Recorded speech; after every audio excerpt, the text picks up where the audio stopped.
This sitting is resumed. Prior to the suspension, this honorable chamber was in standing finance committee. We shall revert to such.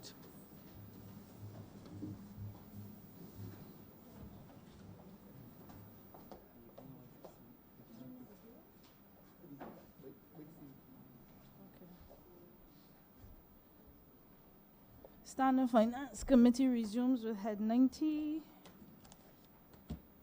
We continue with the Honorable Member for St. Lucie.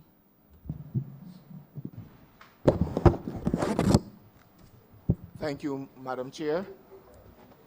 Let me first begin by complimenting the Honorable Minister and his team for the excellent work that they're doing in this ministry, which tends, I would believe, to be very difficult and challenging at times. I also want to express, on the behalf of the people of St. Lucie, the gratitude to the National Cultural Foundation for their great assistance during our regathering month.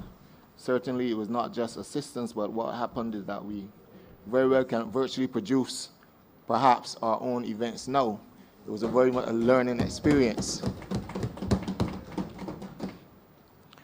I'm also happy to hear from the CEO of the NCF the plans which they have in terms of cultural programs and so on across Barbados. And I will be the first to indicate that there's a lovely hall at the Daryl Jordan Secondary School, and I want you to make full use of it. My two questions, or my two areas I want to speak about, I would want to know what is happening, because I've heard a lot of things expressed, but what is happening in relation to the development of road tennis, that indigenous sport in Barbados, and also with relation to the Community Independent Celebrations Program, if there are any plans for enhancement and so on of that program, which is a very, very good program, but I think it has come, the time has come for there to be some changes to the development of that program, which has contributed very much to our young people. Thank you. Thank you very much, Minister. I'll let the Director of the National Sports Council speak to the road tennis, because there is a program in place. But after that, I will ask Jessica Paris from the Community Independence Celebration Secretariat to speak to you on that particular program. Thank you, Minister. As we know that road tennis is our only indigenous sport, and we've paid a lot of attention to road tennis over the last 20 years or so. At present, we have a road tennis competition in the primary and secondary schools, which seeks to help develop road tennis among the school system, in the school system. Currently, we have in train one national tournament, which will start in April. This is the Island Wide tournament, which is part of the regathering activities, which will finish on August the 3rd. But be that as it may, we want to sort of take a fresh approach to road tennis and link road tennis to the health of the nation. And part of the strategy of the National Sports Council is to roll out a national program of road tennis throughout the community and linking it to physical activity and health. And that will come within the next few months or so. Thank you. Thank you, Mr. Morrell. I will now ask Ms. Jessica Paris to join us in the debate.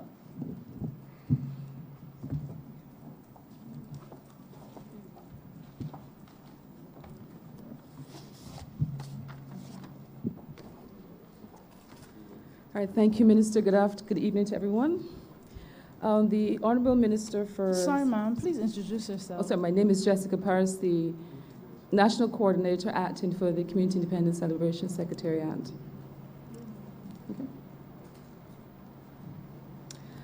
Okay.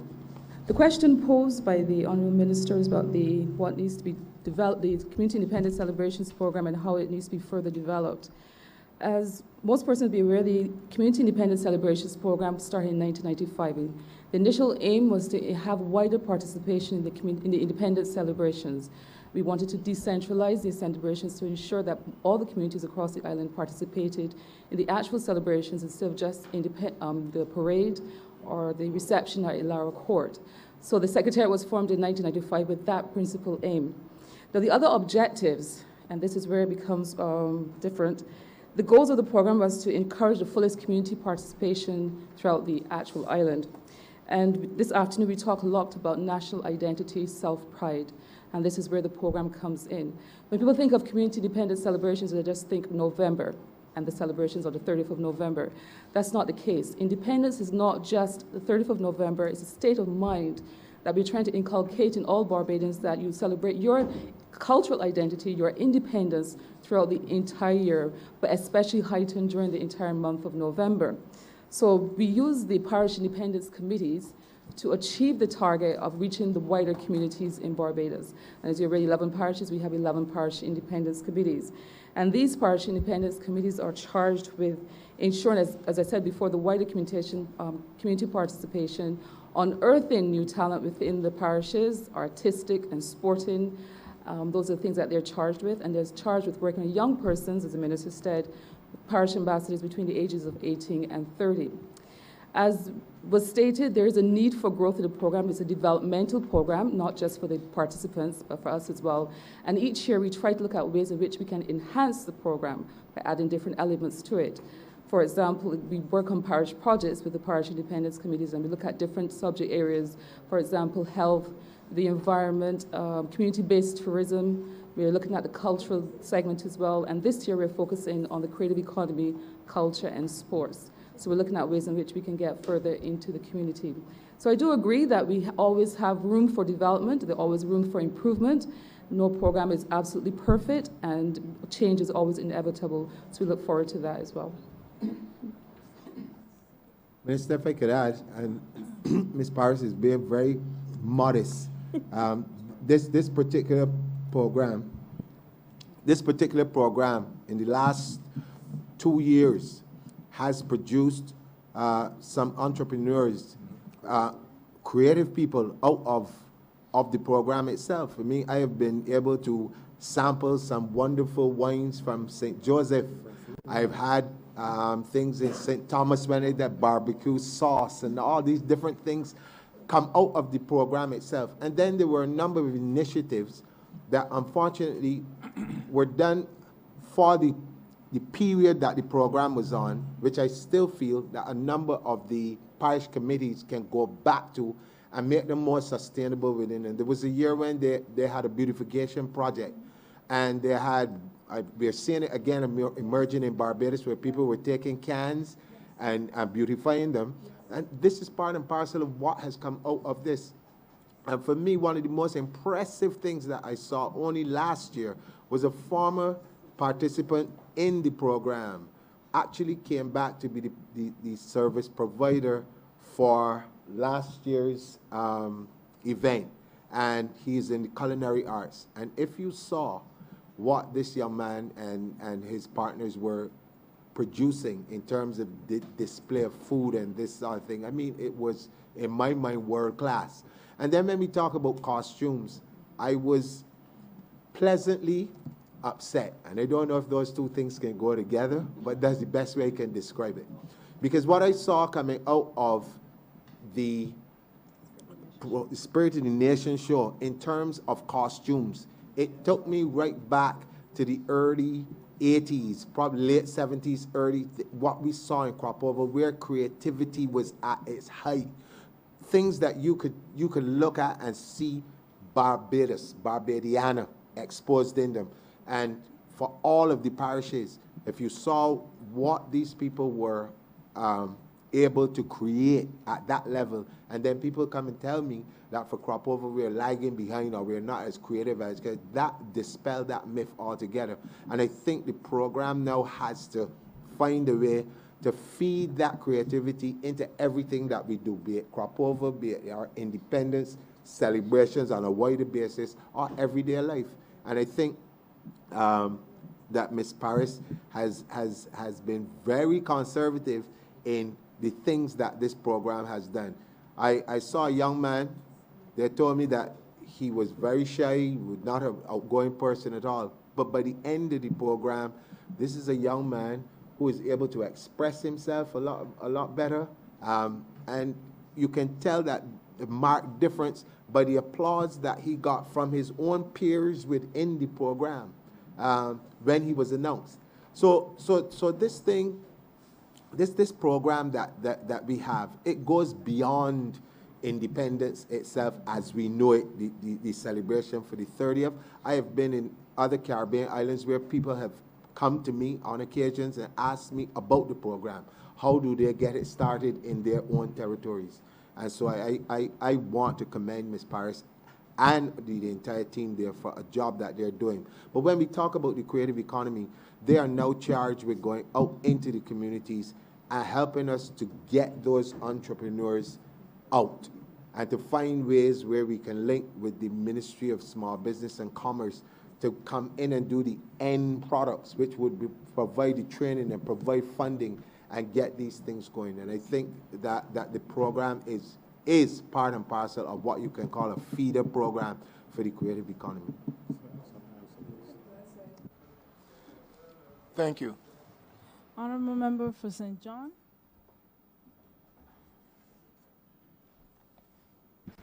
Thank you, Madam Chair. I too want to commend the minister because now we're seeing that a minister of culture is not concerned with self-development, and we can see what is happening across the country. Some mention was made of the Auditor General, and I would want at some point in time that the Minister of Culture would pay some attention to what happened with Carifesta, because the fact that people can make close to $5,000 for standing up at a door to take tickets, I think we should investigate that. My questions, Madam Chair, similar to another ministry head 7005, 315, grants to nonprofit organizations. I'm just wondering if that would extend to community groups. I will ask my questions one time. From a cultural perspective, I am trying to resuscitate culture in my constituency in St. John, and I would have heard about the programs that will come on stream very, very soon. And similar to what happened several years ago, I know that these programs lasted for a period of maybe 3 months.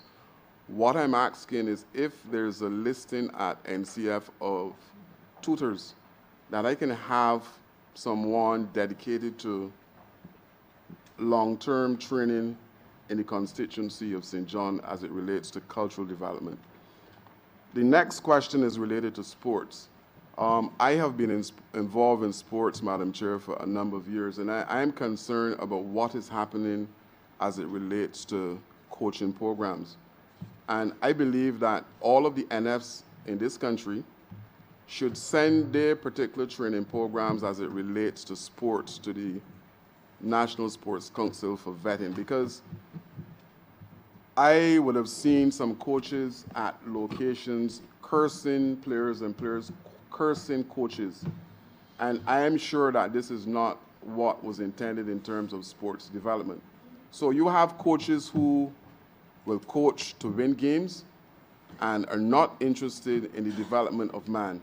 So therefore, there are no life skills, nothing like that is in place. And I can speak to this because I did some training with one of the NFs, and it was exactly that, how to run drills, how to do this, nothing to do with the development of the man or the young person.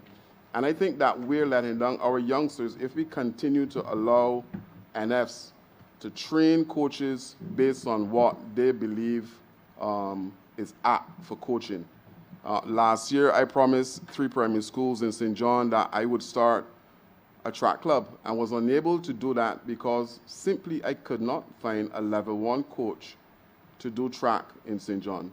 So I'm asking if there's plans in train to have coaching fall under the Sports Council, so that we know that when a coach hit the ground with our youngsters, that they'll be looking not only to coach for winning, but to develop those youngsters across the country. Thank you. Thank you, Minister. Well, let me start with your last question first. Last year, one of the first things that we did is that we asked for a meeting with the federations, as you say, the NF's national federations, and out of these, at that time, the 74 that were registered with us, only 21 came. 21 out of 74. But we were able to have, to my mind, some fruitful discussions with them in terms of how we go about dealing with funding, and what are some of the things that we would like to see going forward. And one of the things that I proposed to them then was that they needed to be able to help us in the training of communities, of persons and communities, and that we wanted to form a much closer relationship with them where the National Sports Council, being our executing body, would be able to work with them in the communities to do that training. Now, you spoke about the type of personnel that the federations may have. That is a little bit out of our purview because we don't have any jurisdiction or any real oversight over them. But that is one of the things that I've discussed with the permanent secretary and with other members of the thing, that we need to look at not only that, but we need to look at the legislation and other things so that we have a bit more oversight in terms of a lot of these things that happen. And so there has to be going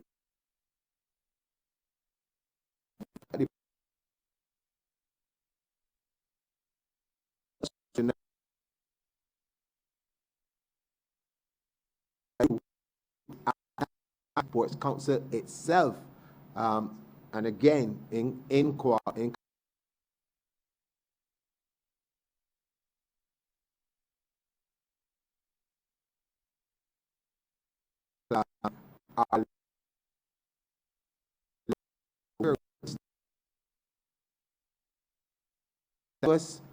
assess there's training for them.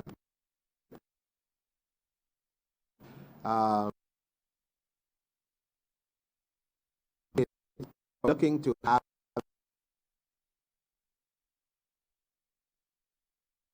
to help us in standard presently have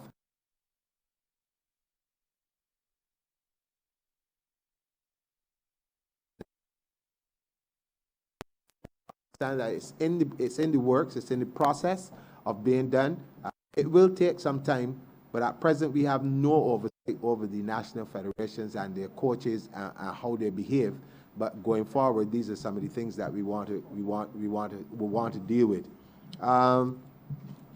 The programs now, I believe, Minister, you wanted some clarity on us being able to sustain the programs in the communities as we go forward. This is part and parcel of it. Remember, this is the first year that we're actually rolling out the cultural training and the sports programs, but they're going to be sustainable as we go ahead. Expect that there will be a learning curve that you're going to have to go through, as this is the first time. But I can assure you that once we iron out all the little kinks, as we know they will have them in the first go, we will ensure that this is an ongoing process in the communities. Because as you quite rightly indicated, there are a number of young people, and I really want this to go beyond us saying young people all the time. I think sport and cultural activities are for every single individual, even differently abled, and we start with our young people, but we're going to have to expand to include, to be more inclusive of the wider society. Thank you. Honorable Member for St. Peter. Thank you very much, Madam Chair. I'm going to be brief. I just want to make a couple of quick comments before asking a question from a constituent. I think the Honourable Member for St. George South spoke to football and professionalizing, if that is a term, the sport. I've had some conversations with persons in my, I'm saying all this just to throw it out there, not necessarily for consideration, not necessarily for immediate response, but the fact that Barbadians earn a living through cricket right now as opposed to football. And there is the feeling that some more attention should be paid, especially at the school level, to to cricket and developing young, promising cricketers, because there is a clear path to earning a living in cricket at the moment in various leagues around the world. So I just want to throw that out there. It's something that we probably need to speak to a little bit more. I also want to remind the chamber, and the ministry, that Spite Song remains the town that we intend to make a heritage center of Barbados. So we look forward to the support. We've been promised the support by the Honorable Member for St. James Central of the tourism machinery to assist us, and Minister of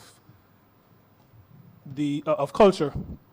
I'm also expecting that you will give a similar commitment to working with us as it relates to building out, as we are able to provide you with the plans. We don't expect you to come up with the plans, but just a commitment that you will be there with us to help us move on that matter.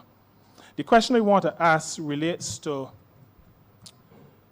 facilities, pavilions particularly, at Whitehall in Mullingar Quarter.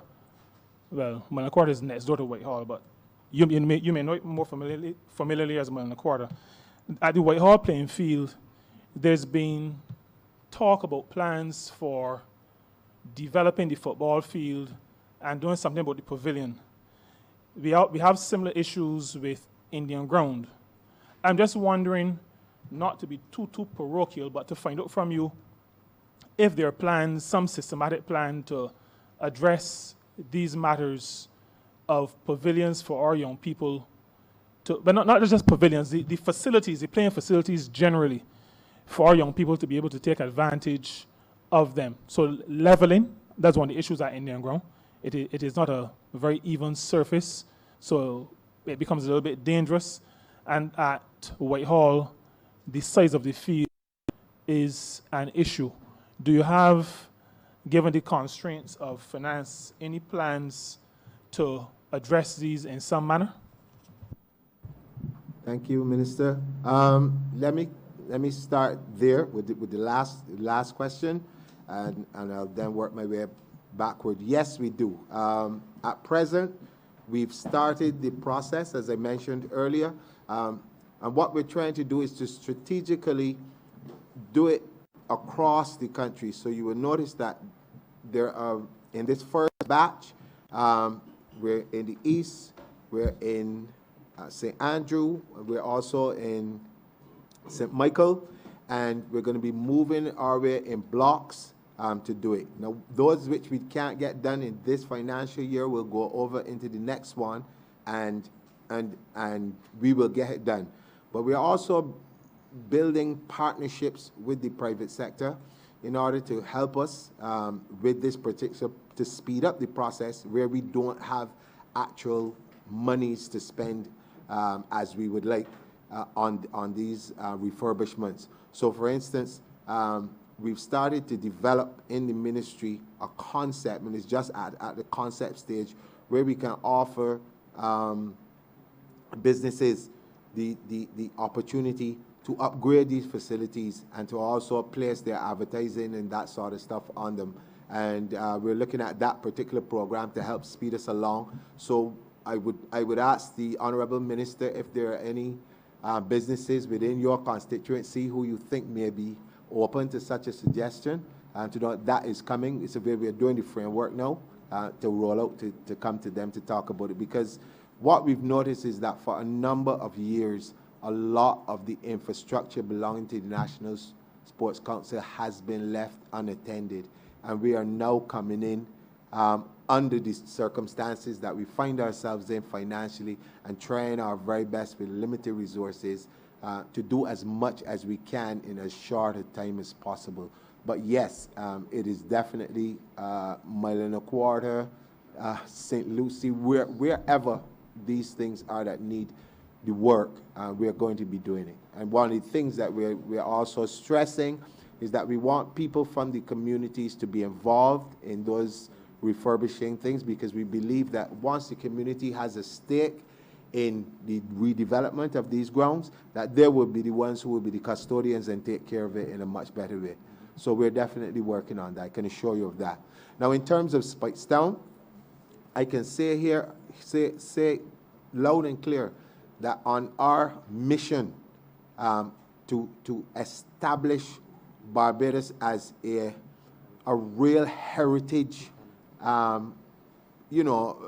space, because a lot of people see us as just a little dot in the sea, and a lot of people do not understand the role that this country would have played in the development of even the Carolinas in the United States of America, or in the transatlantic slave trade.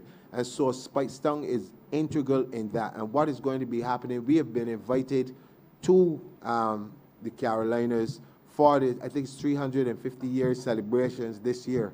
And we are going to ensure that someone from the ministry or some persons from the ministry are going to dare to forge those connections even deeper. We've had some collaborations with the film documentary Beyond Barbados, Beyond the Carolina Connection.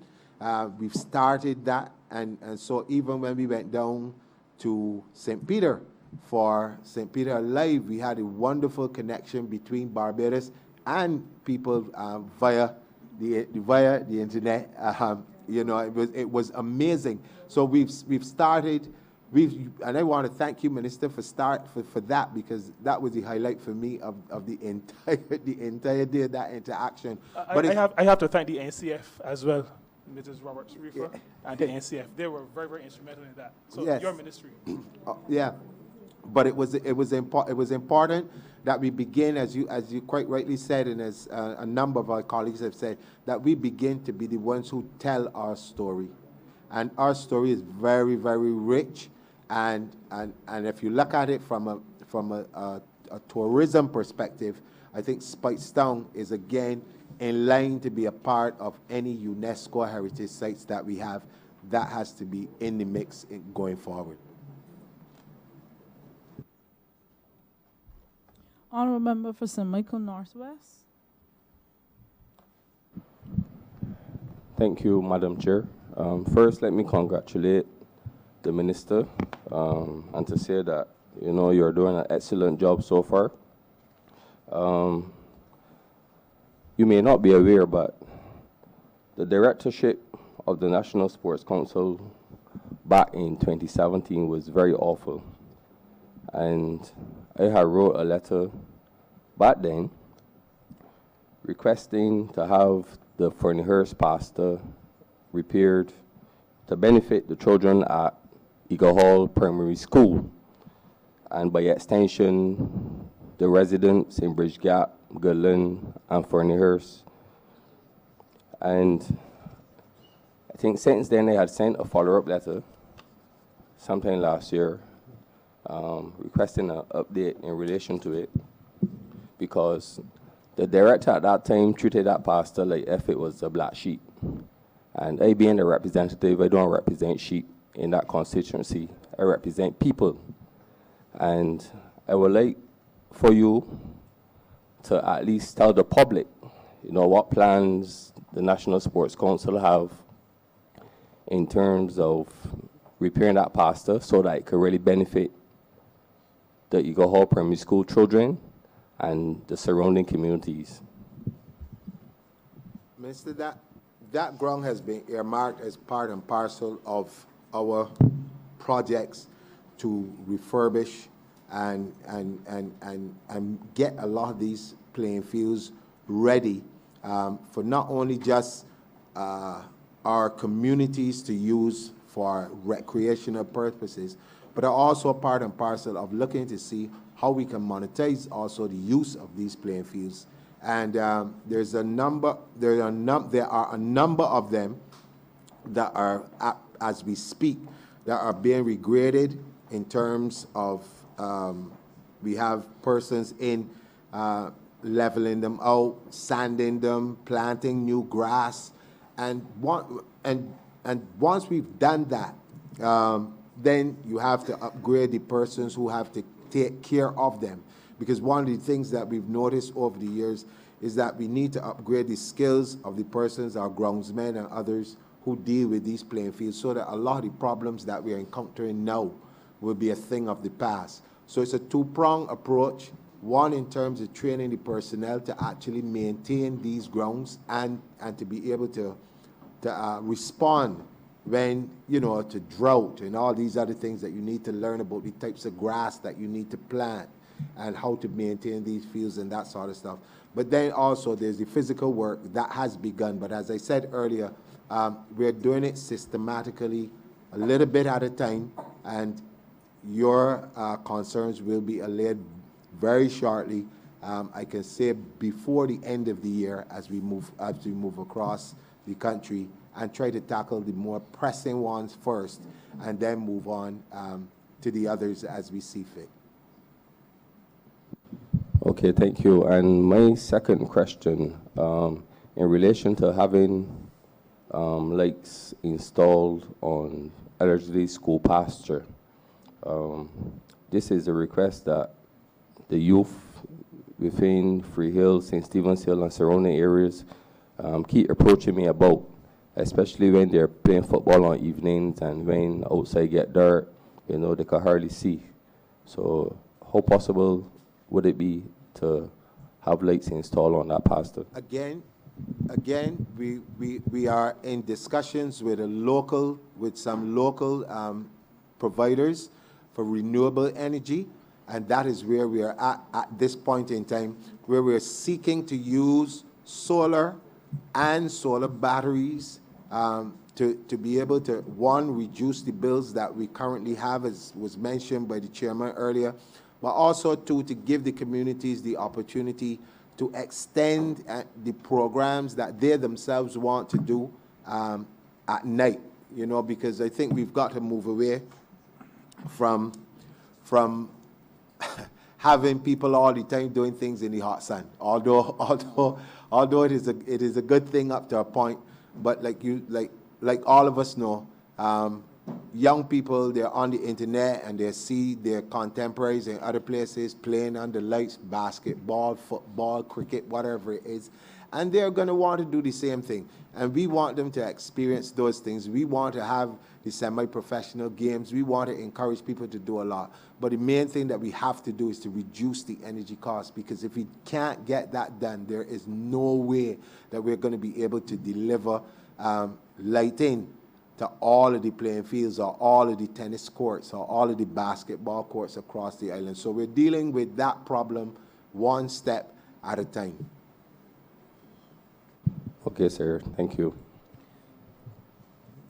So you honorable member for St. James South. Thank you, Madam Chair. I want to thank the team. From the Ministry of Culture and Creative Economy for the work that they've done and for the exciting program that you've outlined for us in our communities. There were a couple of things that I wanted to ask a question of, and one related to the cultural training programs that NCF had outlined, where you were looking at music production, makeup, gaming, etc. My question has to do with what are the specific plans for the commercialization of the talent? I'll tell you why. In my constituency, I have a lot of young people who are extremely good at singing and entertainment and so on. And some of them have been trying to commercialize that talent.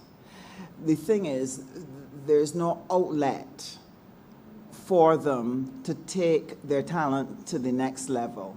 And their home circumstances would not provide them with the necessary support or contacts, because contacts are what are important in order to commercialize your arts and so on.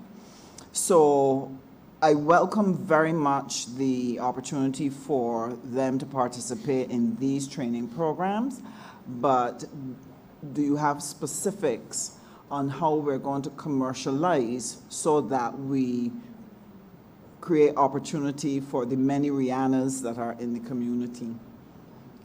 The many John Kings in the community, and the people who have been able to commercialize. Thank you. Let me sum it up this way. One of the things that regathering has shown us, and for those of us who pay close attention to what has been happening, is that there is potential for entrepreneurs within the creative industries to get out there and do things themselves. Right now, between the NCF and this ministry, in terms of supporting a lot of what is happening, we're doing that currently for regathering. So a lot of the performers that you see, young, seasoned, you know, we're in that. Now, with these programs, after these people come out of it, they're well trained. Where do you think our next step could be as an immediate way to get them into employment? I would dare say it could be, and it should be, in the tourism sector. We have numbers of hotels, restaurants, you name it, where concessions have been and continue to be given on a regular basis for many years. And I think that maybe in discussions with some of these entities, we may be able to find a way to have the monies that they save on these concessions go into the cultural industries by being able to employ these very people that you're talking about. But the ministry itself also, too, has a role to play, and I think in conjunction with the Ministry of Small Business and Commerce, we are able to come up with some events that can happen across the parishes as we move on from year to year, which could be sustainable. Now, I've seen this in Cuba, where their Ministry of Culture actually underwrites the cost of performers in squares and in different parts across the thing. And this is something that we can work towards ourselves. And so it's a discussion that we've started within the ministry.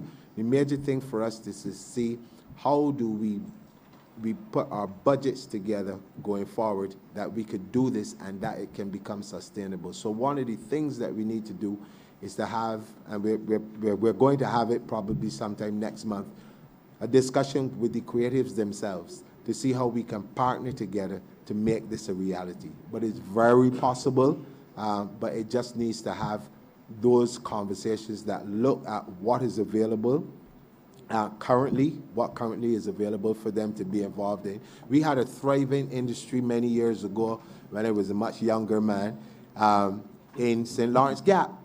And I mean, that was a place where a number of entertainers, I can call name after name after name, they applied their trade there. And that is one of the things that separated Barbados as a destination from a lot of the other places in the Caribbean, where you had entertainment 24/7, clubs open on the West Coast, on the South Coast, and I think those are things that we need to encourage again. But these things go around in cycles. But I believe that with regathering as it is, as more talent comes to the fore, the room and the space for collaborations between promoters and hotel owners and restaurant owners, I think we can facilitate that in the short term to help get that talent out there. Okay, thank you. I'm minded too of something you'd shared with me before about look into Africa as also potential areas for moving our people forward. So I'm trusting that we can build out a detailed commercialization program that will really help our people to get out there. They know how to sing, but not how to commercialize. This is the problem. And in speaking about that, I was very happy to hear about the playing fields and the community centers and so on. In St. James South, they need some help too, because our Desmond Haynes complex needs a thorough upgrade. The playing field needs redoing totally, the Melbourne pasture as well. And we are looking at what we can do in terms of helping to form new community groups and clubs. But if the facilities aren't quite there, it can be disheartening to our young people. So I was very happy when I heard your officer speak about the program he was going to roll out, to suggest to him that in St. James Central and St. James South, we're very close. We've got Hoyts Village there too.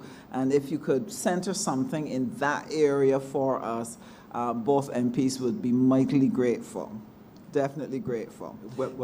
Without a doubt, Minister, those things are on the cards. But like I said, we're trying to do things, we cut them down systematically one at a time. If we had the personnel that we could deploy to do these things all at once, and the finances, it would have been done by now. But yes, definitely those are going to be done as we call it, and you and the ministers of these areas will be informed when we're ready to roll in. Right. Well, one of the areas that I wanted to draw to your attention in the area of the sports and the need for getting facilities and so on has to do with road tennis. In St. James South, we have a couple of the national champions who live in our community, who play and do extremely well.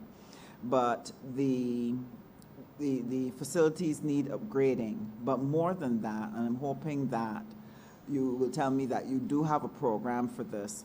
For many years, I've felt that road tennis needed to be commercialized, that we needed to standardize the outfit, the uniform that they wear, the bat that they standardize, the racket. Well, shame on you. The ball. Me. I don't play it very well. But that we needed to put our stamp on it, because I believe that this is a product that can get worldwide recognition, just as the steel pan has enjoyed that same status. I'm sure that something must have been done since last I engaged road tennis. Yeah. But I would want to see something like that taken to the highest level, and I suspect that and the National Sports Council will have to drive it. I don't know if the players and the association will drive it sufficiently, if they have the resources. And what I was thinking is that between that and football, one of the places in which we could take it out to become more than just a Barbadian sport, but a CARICOM sport and an African sport, that if we can join ourselves to the African sports program, then as the African economies, which are growing at a tremendous pace right now, once their economies grow, you're going to have businesses with money to put in sponsorship. And if we can already insert ourselves into their sporting value chains, then we should be able to be a part of the competitions and do well and provide an international platform then for our players. So I'm looking forward to such a program. Thank you very much, Minister. You are right on track. Actually, whilst we were in Ghana, I had the pleasure of meeting with the minister responsible for sport there, and this very discussion took place in terms of introducing the game of road tennis to Ghana. Now, let me just tell you this, and I'm probably going to get some licks for it from the wider community, but it's all right. I think sometimes you need to be straight and upfront with things. I have had conversations with members of the road tennis fraternity in this country. about the very same things that you've spoken about standardizing ball, looking to standardize and upgrade the rackets, the net, and the different things which are going to make a difference in how we are able to sell this game to the rest of the world. If you look at what is happening worldwide, cricket bats have been upgraded, helmets have been upgraded, the things are sleeker, they're using different materials. All sports, even lawn tennis, all of them, there's a certain amount of science and design that continuously goes on in making the thing more attractive to people. I can tell you, Minister, that I had a meeting with some people, and 2 minutes after the meeting was finished, they were on WhatsApp and other things lambasting me, saying that the only thing I talking about is upgrading these things, and it is foolishness. Now, I've learned from my grandmother before that you can take a cow or a horse to water, but you cannot make it drink. And my position is this, is that if the people who are involved in these activities cannot see the wisdom or the need to upgrade what they're doing, and there's the skill is there. There's anybody that can be more skillful than people from Barbados in playing the game. But you're not playing with yourself now if you're seeking to carry it to another level. And so you have to understand that because you feel comfortable playing with a wooden racket that got a piece of metal nailing around it, somebody else in another country will want to know if you are completely out of your mind bringing this thing to them. And so you have to be able to say, and I hear the talk all the time about they want it to be an Olympic sport.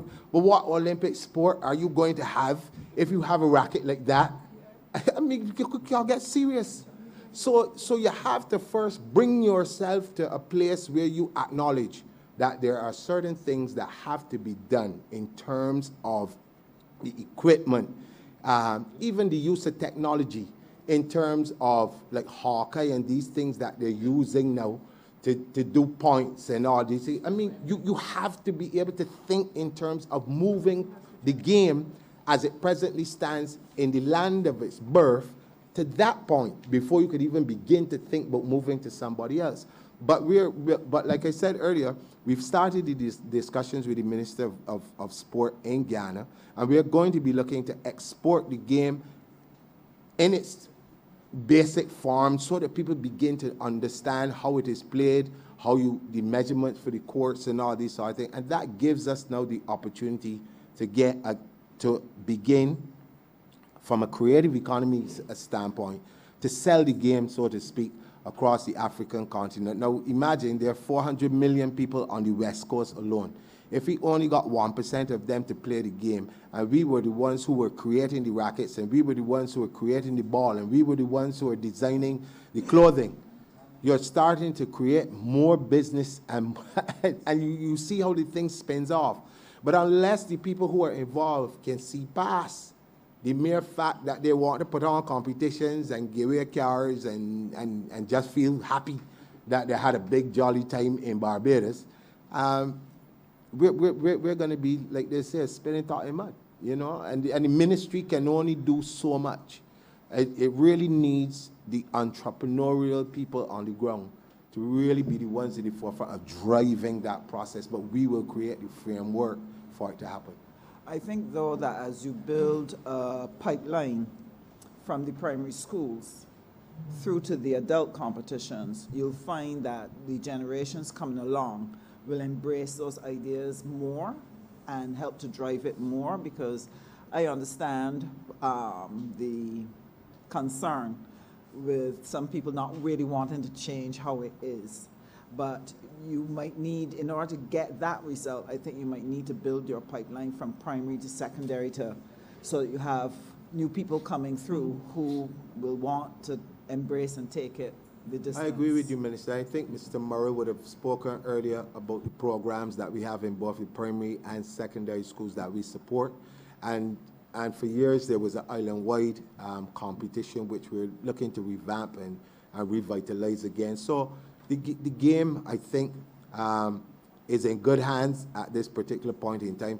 But I would love to be able to, at the end of my tenure, to be able to see a lot more people engaged in it, and that it becomes a full-fledged professional sport where people not only play in Barbados, but that there's a Caribbean league and then an African diaspora league or whatever. But it would take everybody coming on board and getting serious about all the other things, you know, the rule books, the equipment, all the other things that will make it happen. Thank you. Honorable Member for Christchurch South? No? Yeah. Thank you very much, Madam Chair. Good evening, Minister and your team.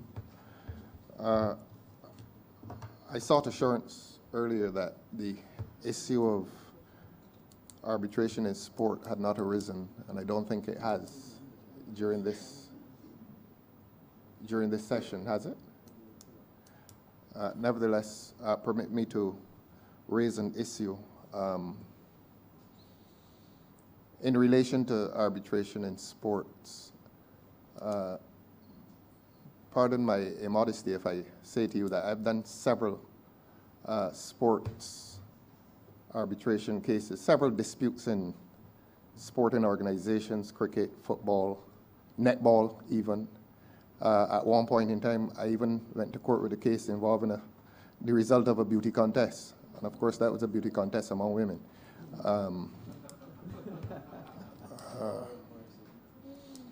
So that I can say to you, Minister, and your team, that the courts have tended, not to be as receptive to sports disputes as ordinarily they would be in relation to civil disputes and criminal cases. I don't wish to say that the courts accept these cases begrudgingly, but it seems that there is a better forum for the resolution of disputes in sports. Let me say to you that this has arisen in relation to the Ministry of Sport, a previous Minister of Sport, and I believe it was Mr. Greenidge of St. Philip North at the time. I think he had started a discussion on a formal arbitration panel to deal with disputes in sports.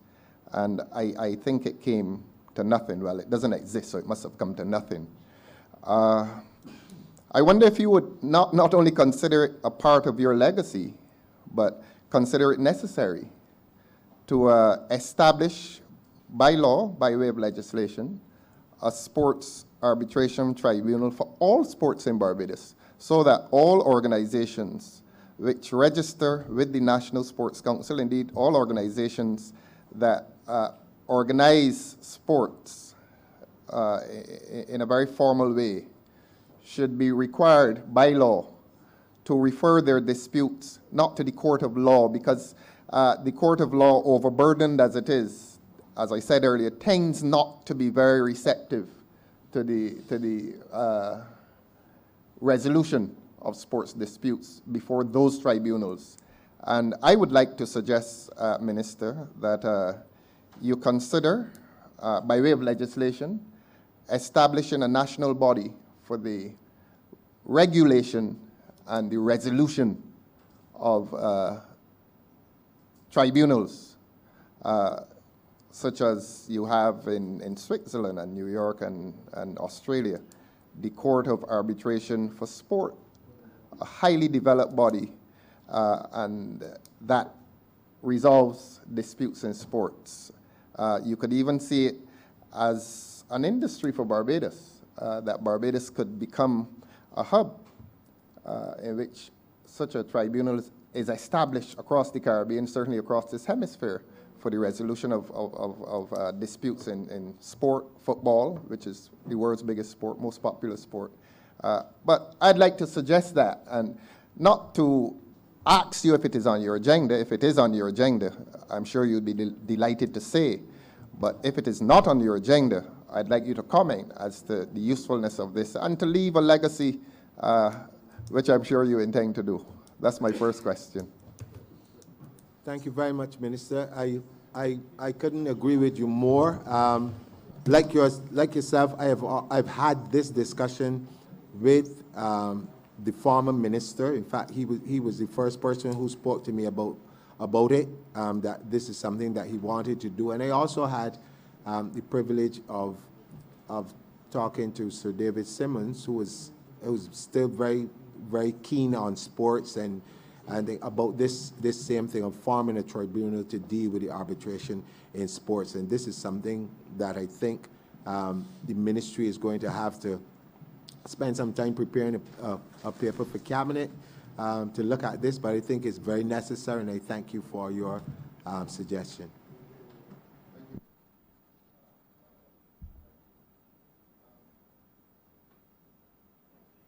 Beg your pardon. Just yesterday, you would have posted in social media a project that has made me extremely happy, but I'm not here to pursue selfish designs or desires. This relates to the Dover community and the upgrade of the pavilion there, and I know that it has attracted friendly jealousy. That Facebook post attracted comments from St. Lucie. They're asking when they can have their pavilion. I think other parts of Barbados, and we discovered last week that there's a parish in Barbados which is using a container as their community center. And I know you'll get there, but that is their problem. I have come here to rejoice, Minister. I have come here to rejoice, Minister, that you've chosen Dover. And I want you to tell the rest of them that you chose Dover not because it is an attractive place, but because Dover already has a very vibrant community. Dover is the host to the Masters football competition. Dover is the home to the Dover Second Division Cricket Club. Dover is the host to the Barbados' best football club in Paradise Football Club. Dover is the host to an annual road tennis tournament. Dover, Madam Chair, can I do this in silence, please?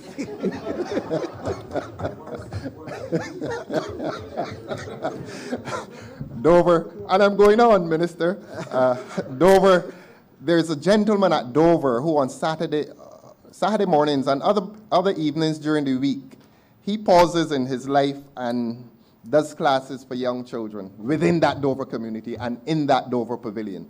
The point I make is that I suspect you came to Dover because you saw a community that was already vibrant, and that you felt that it is not only an upgrade to the facility, but it is intended to accommodate a society and a community that is ready for all that you have prepared them for. So we want to, the people of Dover and the people of Christchurch want me to thank you for that, and to say that we will make that investment a worthwhile investment. The state has invested in the community that is already vibrant, and the people at Dover intend, not only in sports, but in the academic tuition that Mr. Carmel Carter is offering.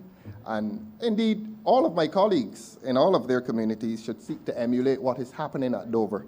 So, Minister, I have brought the message. I hope I've brought it as the people of Dover and Christchurch intended me to bring it, and to say thank you to Minister. I don't know if you wish to comment. Thank you very much, Minister. I'm not a minister. All I would like to say is that it is a pleasure to be of service to the communities. Yes. And I'm hoping that as we go along, I can get these same congratulations from the rest of my colleagues as we go along. There are two particular pavilions, though, that need some special attention because of the significance of them. And I think that over the years, we've not paid a lot of attention to them. There's the Sir Garfield Sobers one in the Bayville area, and then there is the Sir Conrad Hunt Sports Club in St. Andrew. And we've been down there. We did some cleaning up of those grounds, and we're putting together now budgets and stuff to look at the upgrade of the entire facilities themselves. But these are some of the ones that have the opportunities to build what I would call a small sports museum on them because of the personnel of whom they're named. And these are parts and parcel of what we'll be doing in the financial years to come. So thank you, Minister, for the congratulations. We appreciate it. Thank you. Honorable member for St. George North. How many questions? Oh, I thought Thank- you were finished. I heard you say thank you and all that. Thank you, thank you. Hold on. I'm You have another question, honorable member? Go ahead. I wasn't aware. Go ahead. Sorry.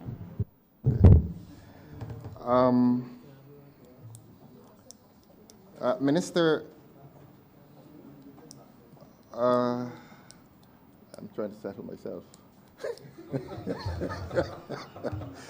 if you take 2 or 3 or 4 3-year-olds, their spontaneous activity is to play, and that seems to continue throughout life. If you go to Oystons now, you're going to see some 70 and 80-year-old men playing. Of course, they're playing dominoes.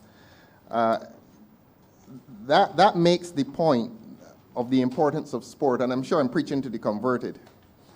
And I know you expect me to say that that is something that made community life in Barbados, and I'm sure this has been said earlier today in my absence, that it is sport that made community life the pleasant existence that people always had. And I'm sure you know that this has been disrupted. Sport and sporting communities has been disrupted by technology, the advance of technology, the individualism that it has brought to people's lives, sport being a very social activity. Secondly, drug addiction and anomie that is now afflicting the lives of young people, and violence. And I listened to your colleague, Minister Christchurch West Central, and his initiatives in road tennis.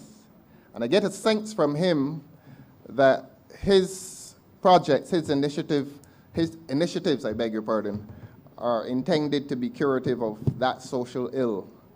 And I cannot speak with any authority on this, but if that is Minister Ford's mission, it is a good mission. The other Ford, Christchurch West Central. And I would like to express my own view as to the mandate that ought to, or that I think best meets your ministry, that perhaps your ministry may well be less concerned about having sport as a curative for social ills, and more about protecting and advancing excellence. A chap doesn't have to be a recovering drug addict to receive the assistance of your ministry. Indeed, in 1966, when Sobers was doing things that no one else had done, there was no Ministry of Sport.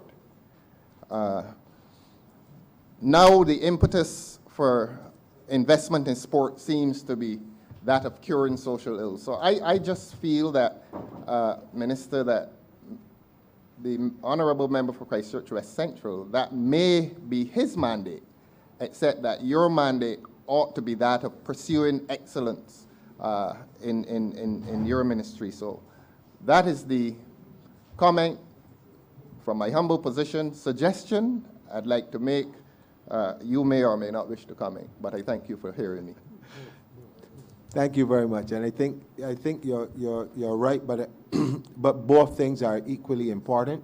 And again, with the partnerships that we've forged with the Ministry of Youth and the others that we're looking to solidify with the Ministry of Health, there's the health and wellness component that we have to deal with through sport. There's the engagement of the youth, but there's also the engagement of the elderly and the differently able. So this sport and culture will cut across all aspects and all sections of the society.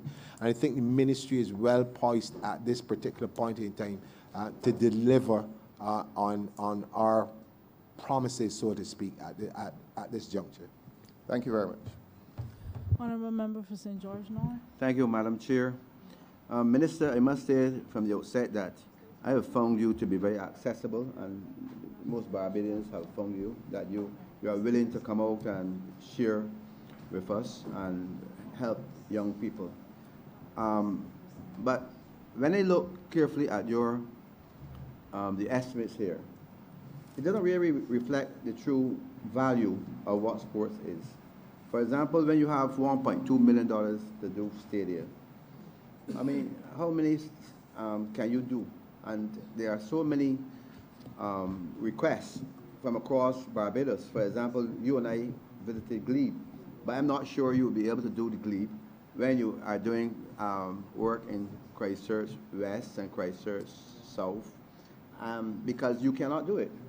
And my first question to you is this, I think you need to really devise a program to work with the private sector, because if you do not, we will all perish. You need to set out clearly how you're going to work with the private sector. And I think the government needs to understand too that the private sector must drive sports and culture. You cannot do it alone.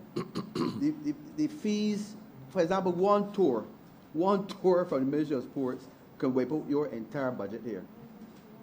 And you are really playing around with, you're setting us up for a fall, because if you say to me, I am going to do something in my constituency, I look forward for it. You cannot. Because you cannot spend $4,000 in every constituency here. But there's a need for lighting across Barbados. But it has to be driven by the private sector. Everywhere in the world, the sports is driven by the private sector. For example, football. The fees payable to football players. Some football players get $50 million a year. Sportsmen are well paid.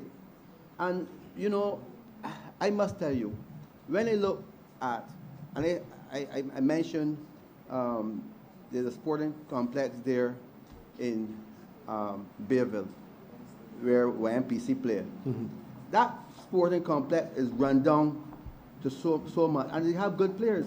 But players, if you want to attract players from abroad, nobody want to come there, because you cannot. The grounds alone, the facilities, and you spoke about it. The facilities do not lend themselves for first-class players, and nobody is going to come and play on a ground that is not suitable. And because we have always said in the Barbados Labour Party that we want sports and culture to drive the economy, and if sports must drive the economy, then you have to get a special dispensation from your colleagues to ensure the private sector helps. It must be driven. For example, you talk about the film that I saw in Spice Town, which I thought the CF has created a very brilliant idea, but it was driven by the private sector. It was paid for, and some of it. You do not have resources here, and I believe a mechanism must be devised as soon as possible to help, so the private sector can help, and business people must get incentives to do this. You're talking about the stadium that you have to refurbish. You talk about all the pavilions across and the fields across Barbados. You really cannot do anything. Within a 10-year program, it will take us, based on the estimates here, it will take us at least 25 years for government to do anything. And I want to find out from you, though, because I know that the Lotto was supposed to provide some incentives to you. What about other businesses? And I must say that the businesses in Barbados seem to be, they're not aware that they can have an input into sport by providing money. Providing their resources is an investment. So you need to set up a program to get the private sector really involved, meaningfully involved, not token involved, meaningfully involved, so that they will all, because remember, a private sector entity always look at profits, how they can benefit. And if you do not show them how they can get benefits, they're not with you. So I am asking you to devise a program with the private sector so that we can get help across the valley, because this particular sports and culture program can help our young people to come out of crime, can help our young people to get involved. This is one of the areas that can help. Culture can help young people. And it has nothing to do with your qualification, because you see the NIFCA program, which is a wonderful program, it has nothing to do with qualification. It has to do with people's skills.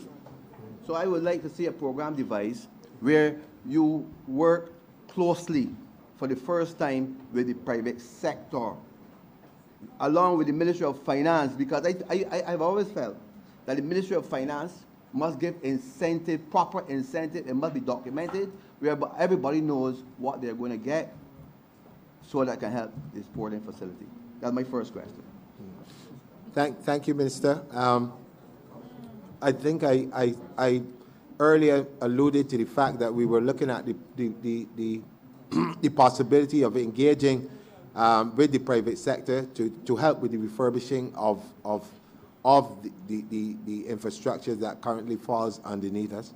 But I do agree with you that we need to expand in terms of looking at what the cultural bill has provided for businesses that invest in the cultural things. We need to do the same thing looking at sport, but understanding very well where we are at this current moment in terms of concessions and other things. I think we have to do that as time progresses and we find ourselves in a much better position that you can give the concessions. But what I would appeal to is the Barbadian-ness of the private sector in being able to adopt, again, pavilions and courts and stuff. And we have companies here that deal with paint, and we have people who deal with lumber and all these. And if all of them can, in some form, shape, or fashion, come on board with us, then it's not necessarily so much money that you need, but you can do in kind.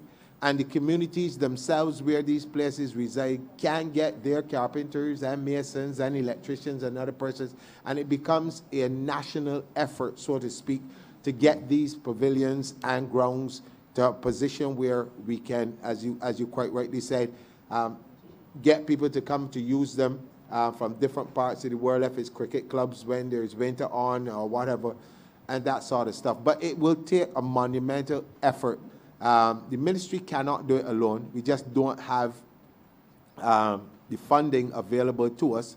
But I think the ministry also has to be able, through its research center, to look out onto the open market and to see where things like UNESCO and other people, what funding is available from these places for sport, and even the international bodies. So there's a lot of work that we have to do, but we are up to the task, Minister, and again, I can assure you that we will do whatever it takes to ensure that as many of the pavilions that need upgrading, the grounds that need upgrading, the basketball courts that need upgrading, because one of the things that we found is that a lot of our athletes in terms of basketball and volleyball go to competitions injured due to the fact that they're playing on these hard surfaces all the time. And we've started to look at a pilot project where we want to bring in some tiles that are made of rubber and PVC, to do at least one or two of them to see how this would work in terms of, cushioning the impact that our athletes in these particular sports deal with. So we're doing our bit, but it has to be, as I said before, and I'm sorry that I have to keep repeating it over and over again, but it has to be a systematic step-by-step process. We won't be able to do many in one go, but over a period of time, if we can do one in the north, one in the south, one in the east, one in the west in this financial year, and then you come back the next thing you do, we will get there. But I agree with you that the private sector has to be able to see the benefits, not only just in terms of concessions and other things, but on a social level, the benefits of being able to contribute to this effort. Okay, I personally feel that this whole concept of partnership must be explored, because I was in this parliament for a long time, and I remember one prime minister came on the floor of parliament and said that we do not have partnership in our laws. We have to be able to put it in a way, your technocrats, your people in the ministry should tell you how to reform partnerships so that we can get the best out of sports, the best out of culture. For example, I saw in this ministry here, you have something, the library service. You will never be able to, and you got it here. Yeah. How you will never be able to refurbish the Bridgetown Library. I passed there yesterday, but you cannot do anything because you do not have the money. You do not have the wherewithal. So a program of partnership, proper. And I must tell you, because the last representative of St. Lucie, and I believe he is listening to this, always came with the idea, the former minister, looking. I said, a minister should come and say, this is what we will do. This is what we are going to do. And your technocrats must go the way and give them a time frame. So I want you to come up within a 2-year period or 1-year period with a partnership program so that we could go ahead and get this sport and culture moving. Give them a deadline so that when you come here next year, you should say, we will be doing this.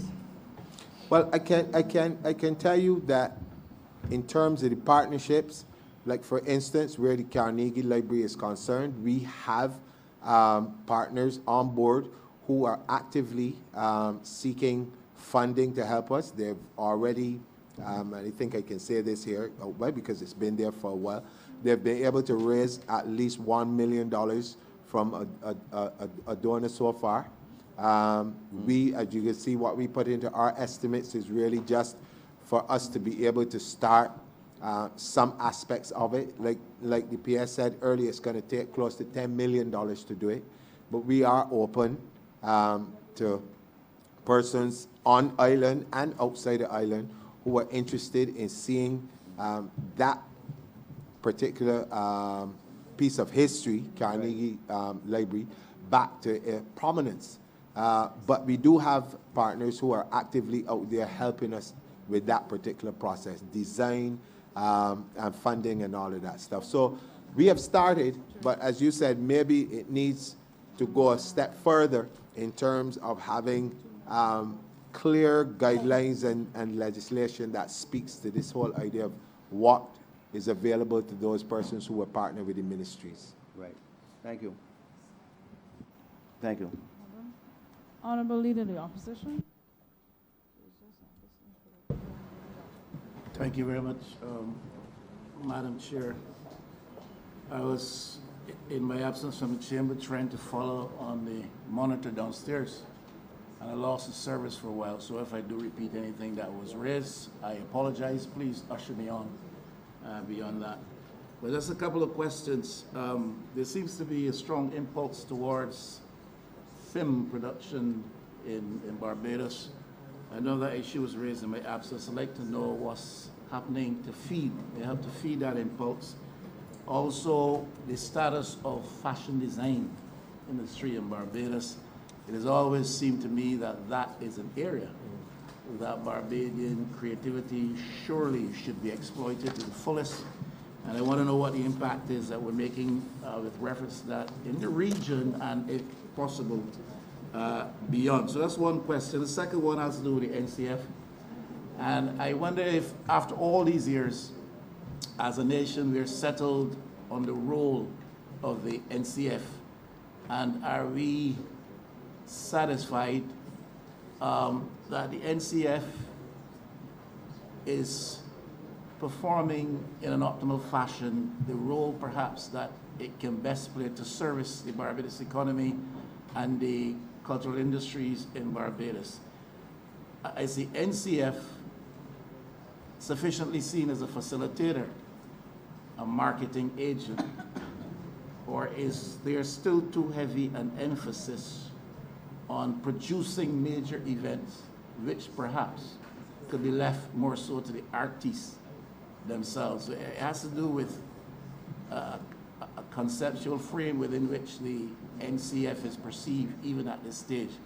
My personal view is that it ought to be more so a facilitator and is doing some of that, and it ought to be a marketing agency for many of the cultural practitioners, and certainly perhaps ought to pull back a little from being a major producer of even national festivals and perhaps play a more so coordinating role, leaving the major production activity to the artists themselves. And the last question, the third one, is this, and perhaps it's not the one you should be raising at the end of the night or the end of the day. The digital creative sector, we believe, on this side, has significant potential to address the falling levels of revenues associated with some of the traditional sector activity, agriculture, manufacturing for sure, certainly in the last couple of years, construction. There's potential in the digital creative sector now, and that's the world we want to create for Barbados. I'm just wondering, what are the synergies between this ministry and the Ministry of Innovation and Smart Technology? And if you could identify for us in these particular estimates and the indicators that will suggest to us there's a good level of understanding on the part of the ministry, yourself and the team, with respect to that position, that the digital creative sector can help to address the issue of lost revenues in Barbados because of the decline in traditional sector activity. Okay. So thank you very much. Let's deal with the film question. The ministry has been very instrumental in that realm. There was a movie produced called Joseph that the ministry played a very integral part in being able to help to fund getting persons, and again, this was a collaboration between filmmakers in Barbados, Jamaica, and Guyana. And we were in the forefront of providing funding to get these people there, facilitating with other ministries to get assistance to get this film done. It was done and it was premiered in Guyana before it was shown in Barbados. We've got a film commission where for a number of years now they have been bringing in revenue in terms of people coming in and using Barbados as a location. Unfortunately, I don't think Ms. Annette Ness is here, but she would be in a much better place than I am to give you exact figures if you needed them in terms of the amount of revenue that they do on a yearly basis. But I can say to you that that has been very active, and we continue to support as best we can the film industry in terms of not only just funding, but technical assistance. And we are, again, and I will go back to the minister's suggestion about forming partnerships. Those are the things that we are actively pursuing at this particular point in time. We support film festivals, whatever else that happens. So in that area, and I would agree with you, it is an area where significant strides have been made by our filmmakers, but it is up to us now to lend whatever else support we can, but we do as best as we can at the present moment. And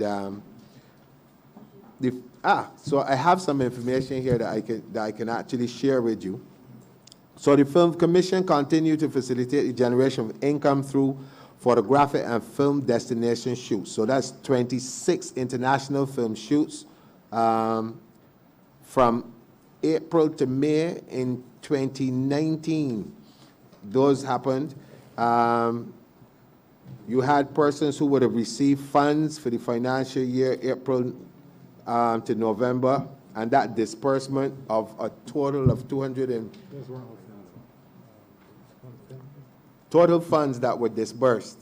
There is $253,380.40 in terms of for that, and the granting of duty-free concessions to a number of our cultural practitioners, which again would include people from film. I think the CEO had mentioned earlier $500,000 in waivers, and the film industry would have benefited from that also. So we're doing our part to ensure that these collaborations also, I can say to you that there were a number of studios which needed refurbishing and had funding from us, and they've been up and running. And we've also been in the forefront of connecting some filmmakers from Canada with a local company here to do some projects. So we try as best as we can to be, as you mentioned, that facilitator in terms of providing a framework or an environment where the entrepreneurs can really be the ones who drive this industry. Now, the third,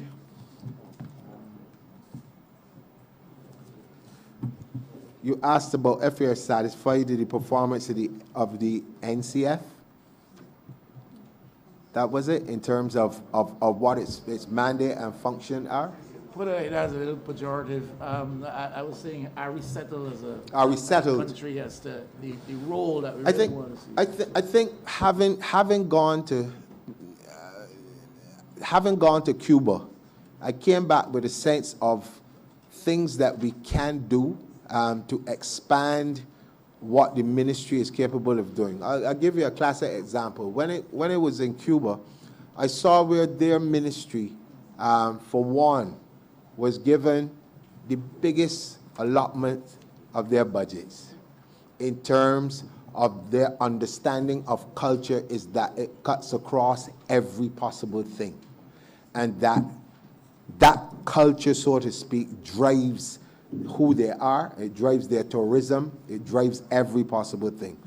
And one of the things that I saw is that they have settled on a number of different agencies which fall underneath the ministry, who are responsible for actually creating their own monies apart from what they get from government to sustain themselves. And so they use the ministry and the things that fall underneath it to drive their own thing. I'll give you a classic example. They said to me that when they put on festivals, like let's say, for instance, they were doing a culinary arts festival, they are engaging with tour operators outside of Cuba who specifically deal with culinary arts. And they're the ones who put on the festival, advertise the festival, and reap all the benefits of it. It comes straight to them. It doesn't go into central government. It comes to them. And that gives them the opportunity then to carry out their developmental programs in the society. And I believe that this is a model from which we can pull some things to expand what we do.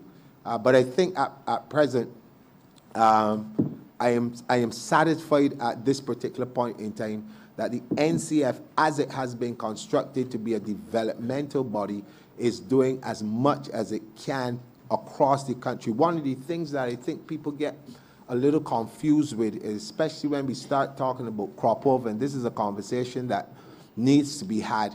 Oftentimes I've sat on the other side of things as an entertainer, others, and you hear people talk about the NCF not being able to make a profit off a crop over. And I want to say this here now. The role of the NCF has ever to be profitable as an entity, we are going to run ourselves into serious problems.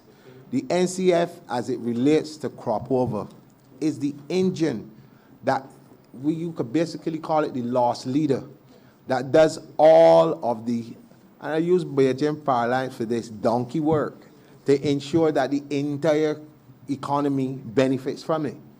And so without the work that they do, if their mandate has to change and they have to become profitable, the things like the cavalcades and all the other things that are free events that get the festival going, we would not be able to do those things. And the support for the young artists and young cultural entrepreneurs, we would not be able to do it.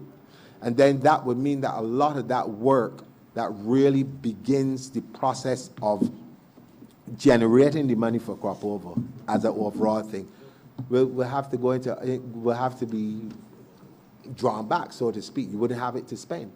So we have to see the NCF's role as a developmental role and not one as a profit-making role, but in its developing of art and its developing of festivals, the entire community benefits from it. You can talk about the hotel section, you can talk about the cultural industries, where, especially in the culinary section, where lots of people have the opportunity to have stalls at various events and create their own pepper sauce and all the other things that they do to sell. So I need people to begin to look at the role of the NCF in development, not just in terms of if it makes a profit or if it loses money, but I've always said that the investment made by the NCF, if you match that against the numbers that have been bandied around for a number of years of what crop over generates in an 8-week period, I say, sitting from here and being involved, that it is well worth the investment that you get back. And Minister, therefore, in the light of all of that and all has been, is $7 million enough? Was the Ministry of Finance forthcoming sufficiently so? Sorry, I didn't, again? It's $7 million. I apologize. It's $7 million in light of all of this enough. Was the Ministry of Finance sufficiently forthcoming? A lot of it is not just for crop overs, but I'll let the CEO come and we can deal with this as a team, because it's not as simple as just looking at what is available. Thank you, sir. Through Madam Chair, the $7 million to which the Honorable Leader of the Opposition is referring is the $7 million allocated for the year-long operations of the foundation. It includes funding for Crop Over, funding for NIFCA, our two major festivals, some funding for regatherings, some funding for day-to-day operations, funding for our training and developmental program, our business development program, and our film commission. The sum total amount approved in these estimates is at $7.72 odd million. Yeah, and I was therefore just asking, where the Honourable Member for Christchurch East Central, Honourable Member for Christchurch South Central, and the Honourable Member for St. Michael North East sufficiently forthcoming for the NCF? I would answer that question, sir, by saying the NCF has a long and proud tradition of spending what it has to the best of its ability. I don't think anyone that is going to sit before this microphone in this hallowed chamber is going to admit or say that or agree that the amount of funding approved is enough. But what I will say on behalf of the foundation, through our minister, is that the funds that the NCF receives, it has a noble tradition of spending them wisely. And this year, like last year, will be no different.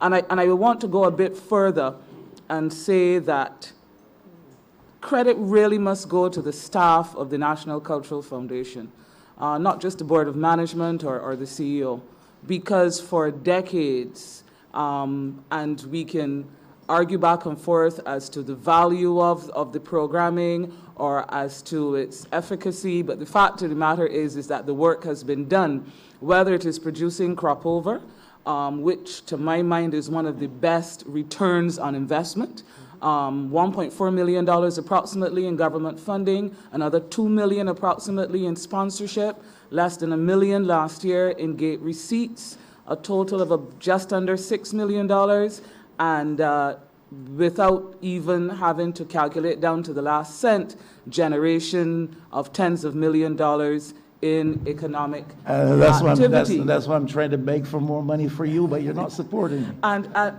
for that, I am certainly grateful, sir. But the reality of it is, in a financial program such as the one Barbados is currently undergoing. You're referring to BERT? Yes, there is an acceptance among us all that financial business is not as usual.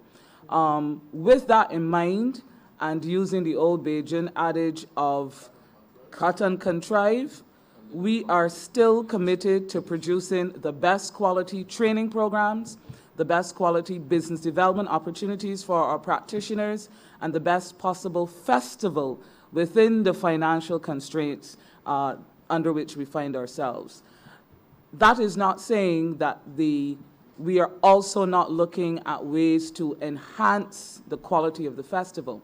Because the fact of the matter is, once you remove the emotion and you just look at Crop Over clinically, it is in need of further refreshening and further rebranding. It is in need of strategically repositioning itself among the, as high as possible in the chain of Caribbean festivals. The reality of it is that the Crop Over Festival comes at the end, almost at the end of the festival calendar for the region. There's only one other country's festival that comes after ours, and that is Grenada. So if you are what the market now calls a carnival traveler, and you can go to another destination and get a similar experience for less money, which one will you go to first?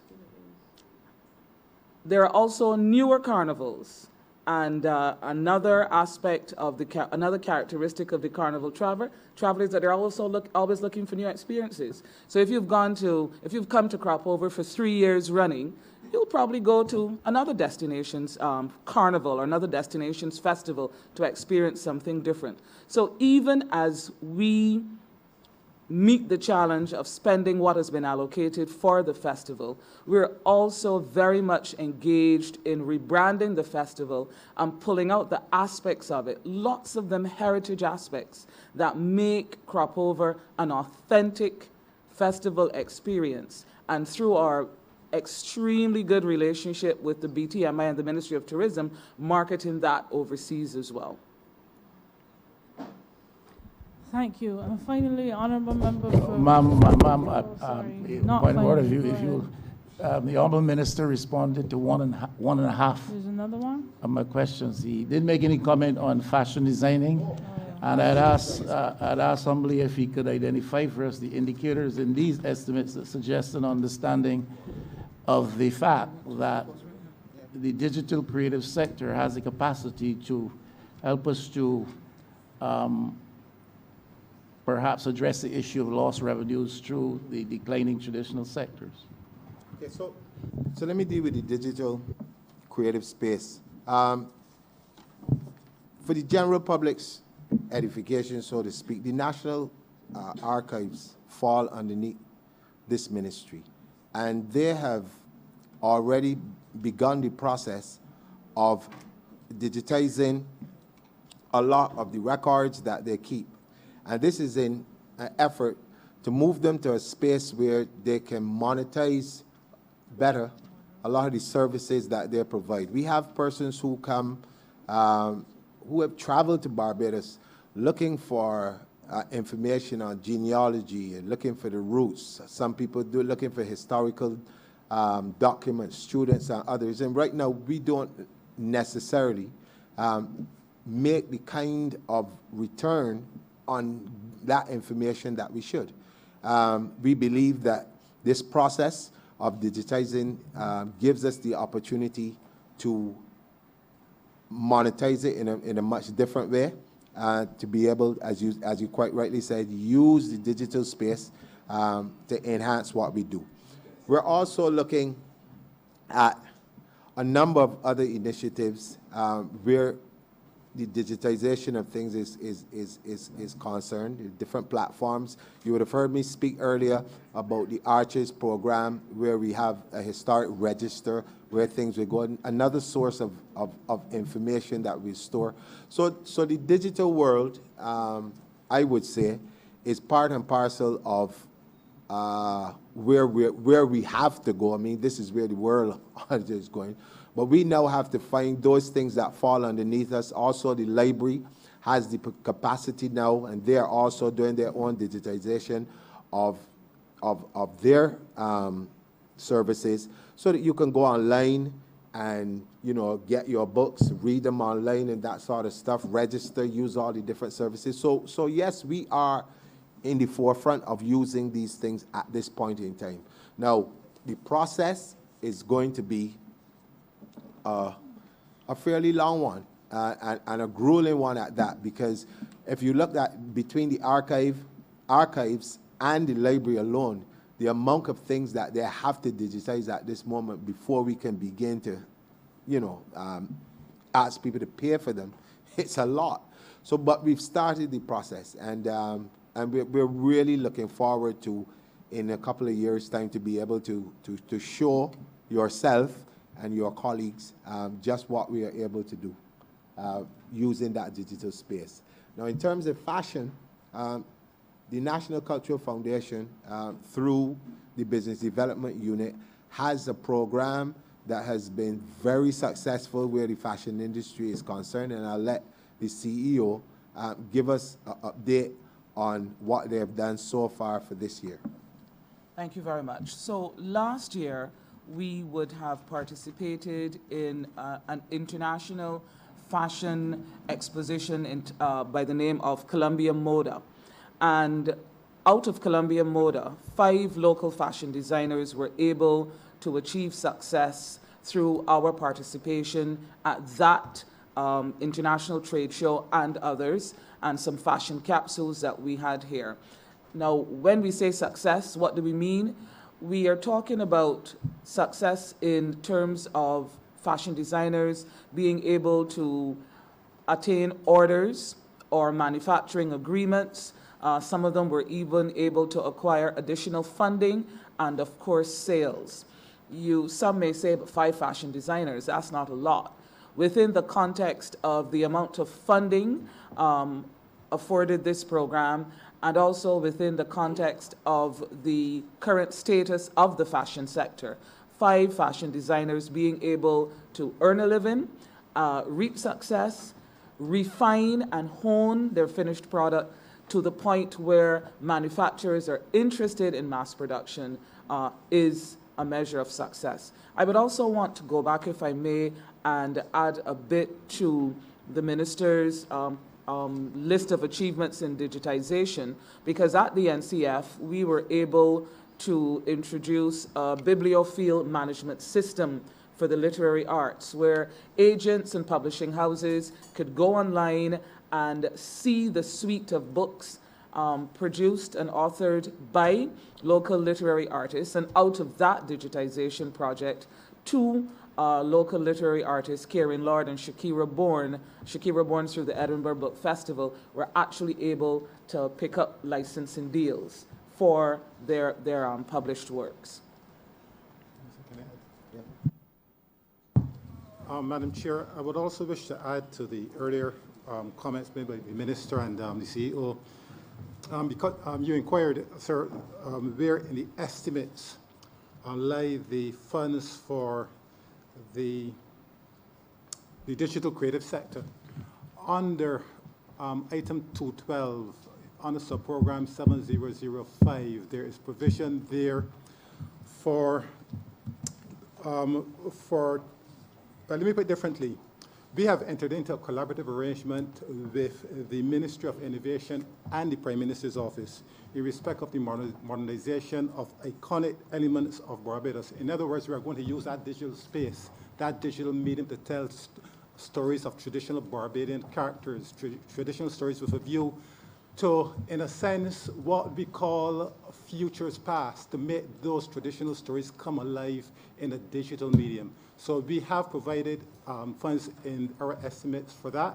Indeed, over the 2-3 months ago, we would have transferred a sum of $100,000 to the Ministry of Innovation to do just that. Thank you, Madam Chair. We recognize the member for St. Michael East.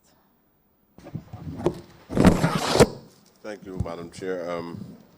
This is my last intervention. It's very difficult for me to put it in a question form. I just like to put something on the table for consideration, because sometimes when I hear some of the suggestions and everything, I get the impression that the more things change, the more they remain the same. And the minister has to give an account for himself by 2023. He has to make some fundamental changes in the area of culture.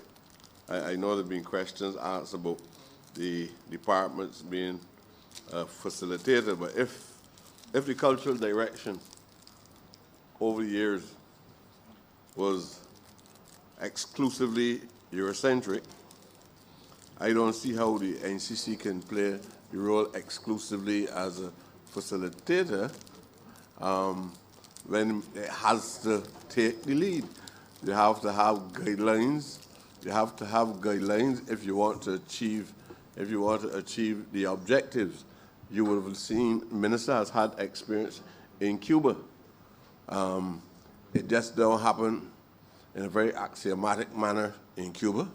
The Cuban is equally as democratic as any other place in the world, but the Cuban has guidelines.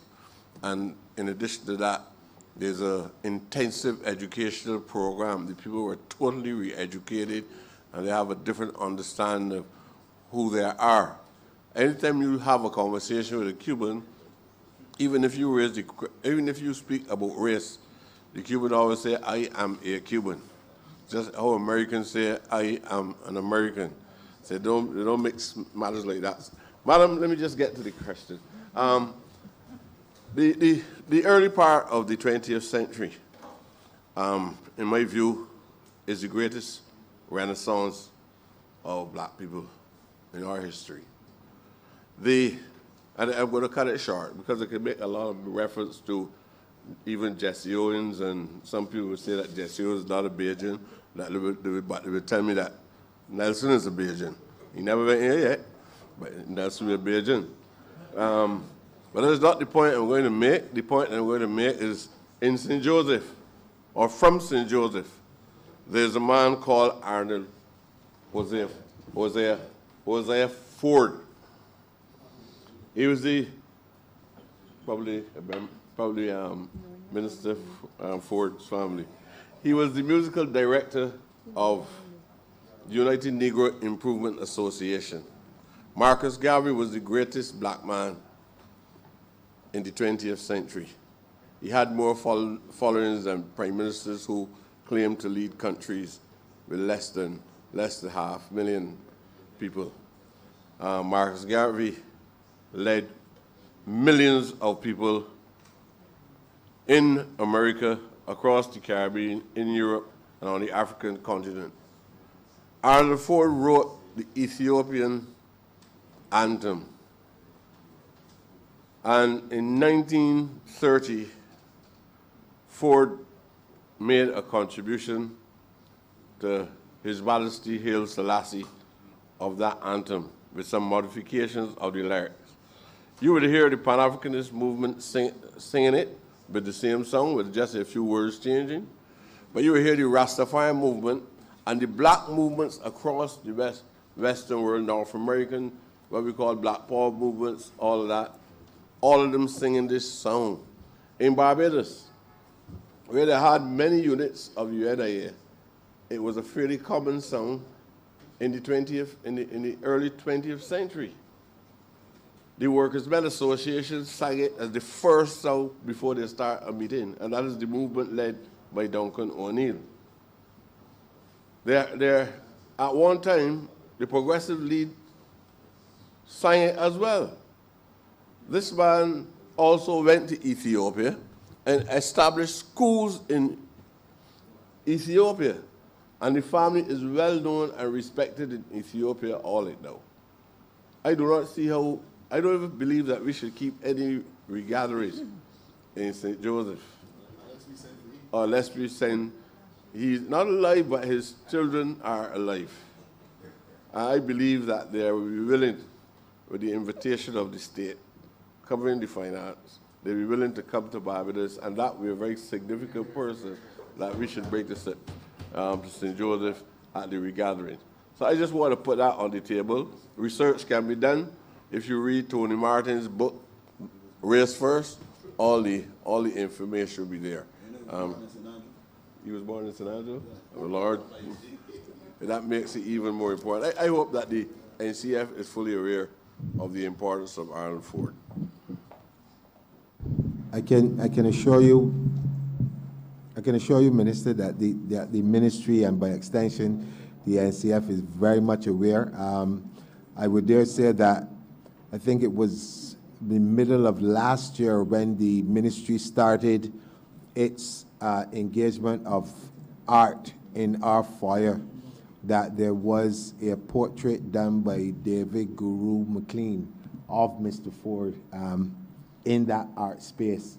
And so a number of school children and shoppers who passed through had the opportunity to learn on the spot a bit more about this man and his contribution to the advancement of black people across the world and to the United Negro thing with Marcus Garvey. So I think, again, as part and parcel of the ministry's mandate to, and I would say in association with the Ministry of Education, that even the story of him, the story of Walter Tull, the first black professional football player in England, there are lots of other things that we need to use.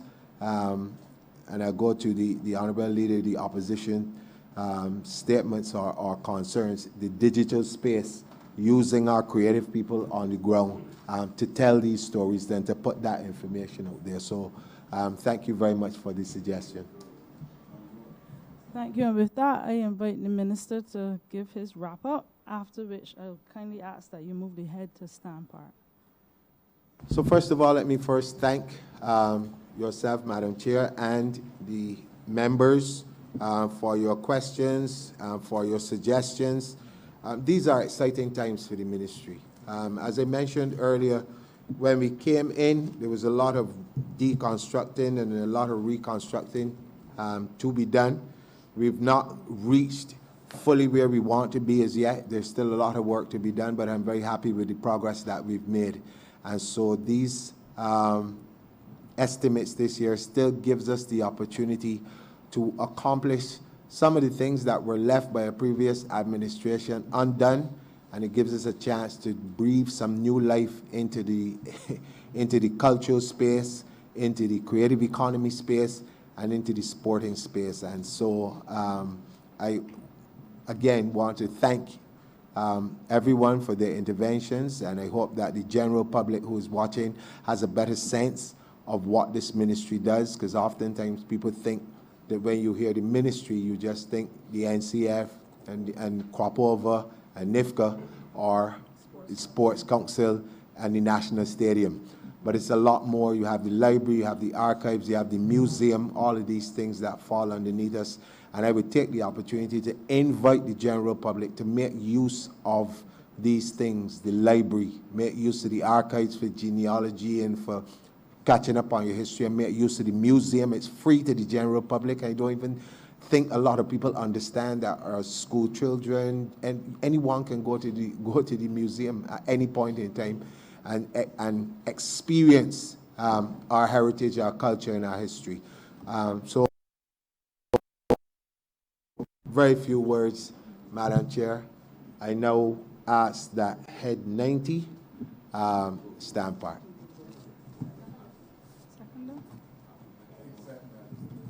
Question is that Head 90 in the amount of $34,479,699 stand part.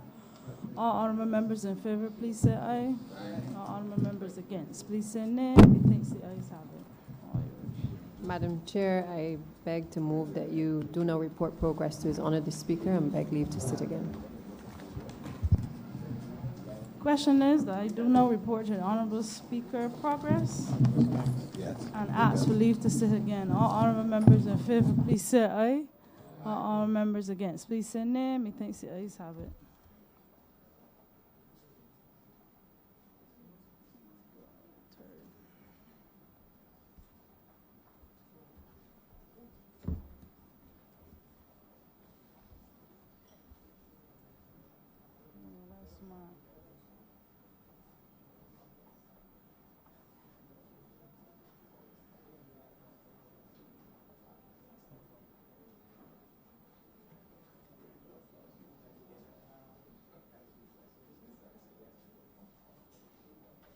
Speaker.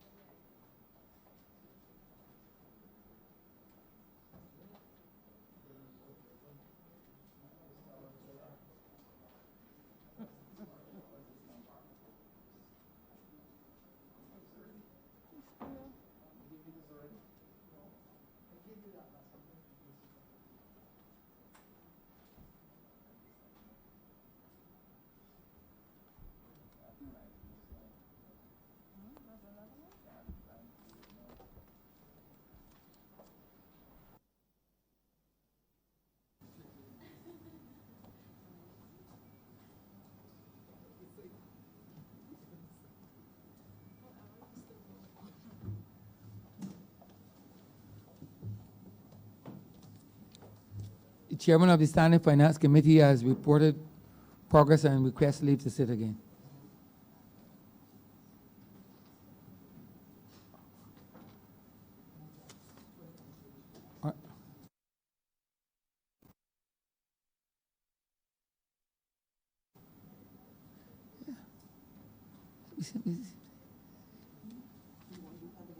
Yeah, but be still in Standing Finance Committee.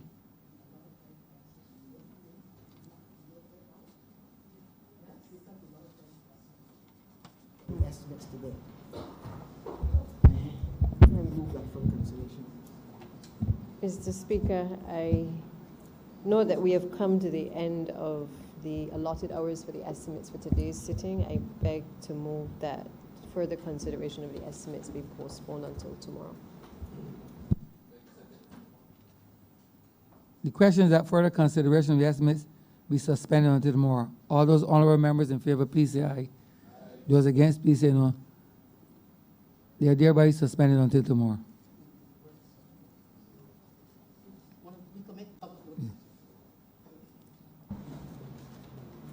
Honorable Leader, Government Business.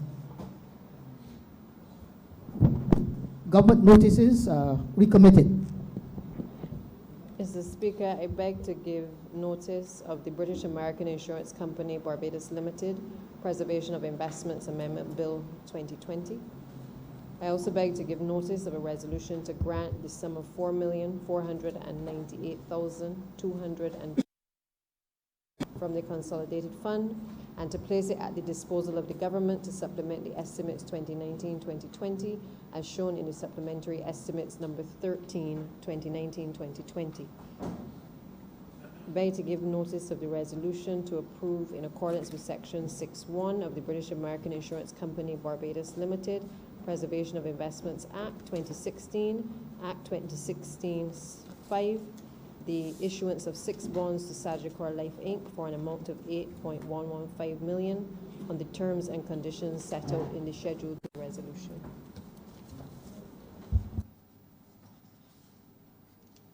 First reading of bills. Recommitted. Mr. Speaker, I beg to give notice of the first reading of the British American Insurance Company Barbados Limited Preservation of Investments Amendment Bill 2020. Question is that this aforementioned bill be read a first time. All those honorable members in favor, please say aye. Those against, please say no. We think the ayes have it.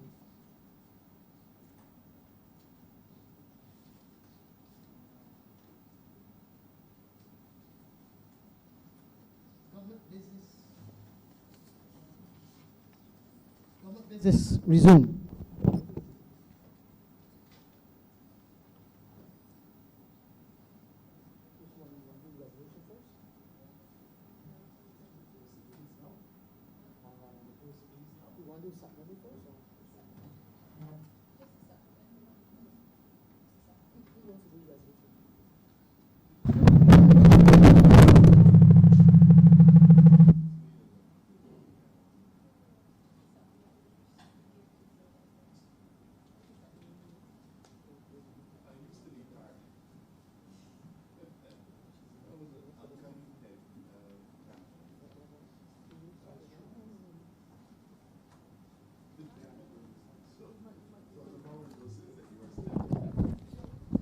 Order number 16, sir, on the supplementary order paper.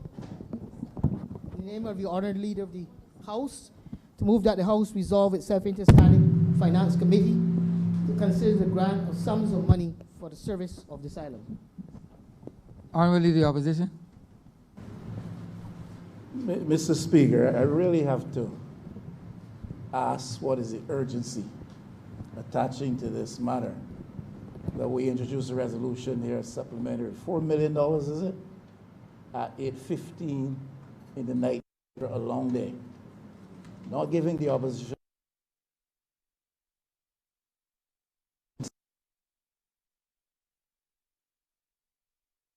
not be deferred. I can appreciate and understand that. But state that and outline the urgency attaching to this. Your mic is still on, honorable member.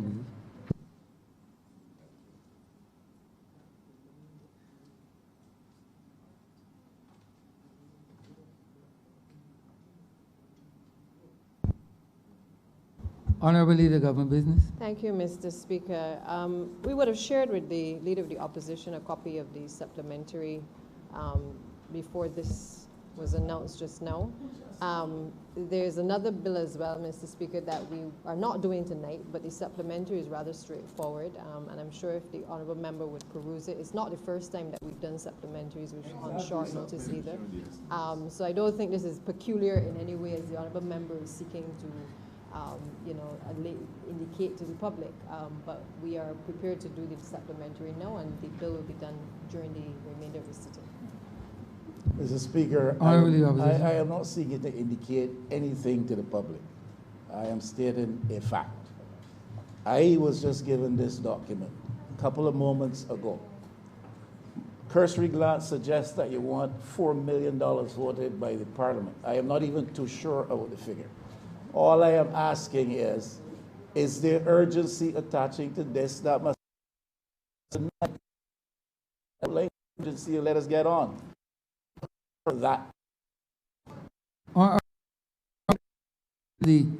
Perhaps the honourable member for Christchurch, East Central, probably might find that out. I am not sure. Mr. Speaker, the urgency with which the honourable member for St. Michael West is requesting is, there are two things, Mr. Speaker, and if we were allowed to do the presentation, it would become clear. But on the one hand, sir, Honourable member, please allow him to explain, and you can get up and expound, sir. Please allow the honourable member for Christchurch, East Central. Please allow the honourable member for Christchurch, East Central, to make his point. Continue, honourable member. Yes, sir. So there are two elements, sir. One is to bring resolution to the pensioners related to the resolution of the British American Pension Plan. And the second important business, sir, is to, this government has put emphasis on ensuring that we can provide opportunities for young people. The other part of the supplementary, sir, is to ensure that we can start the next cohort of the Barbados Youth Advance Corps, and therefore timeliness with respect to the supplementary, the release of funds, Mr. Speaker, would allow us to be able to have those young people who have already been enrolled in the program and to begin a new cohort, sir, in the shortest possible time to be able to move forward. And therefore, that's why we brought this particular resolution here this evening in the same way, sir, that we did last couple of weeks ago with respect to providing a response for the coronavirus. In terms of our preparations, the government has to do its business, sir, and this is the basis on which we've brought the resolutions to the chamber. That's all I can offer, sir. Honourable member for St. Michael West. Mr. Speaker, I'm still insisting that an explanation be given as to the urgency.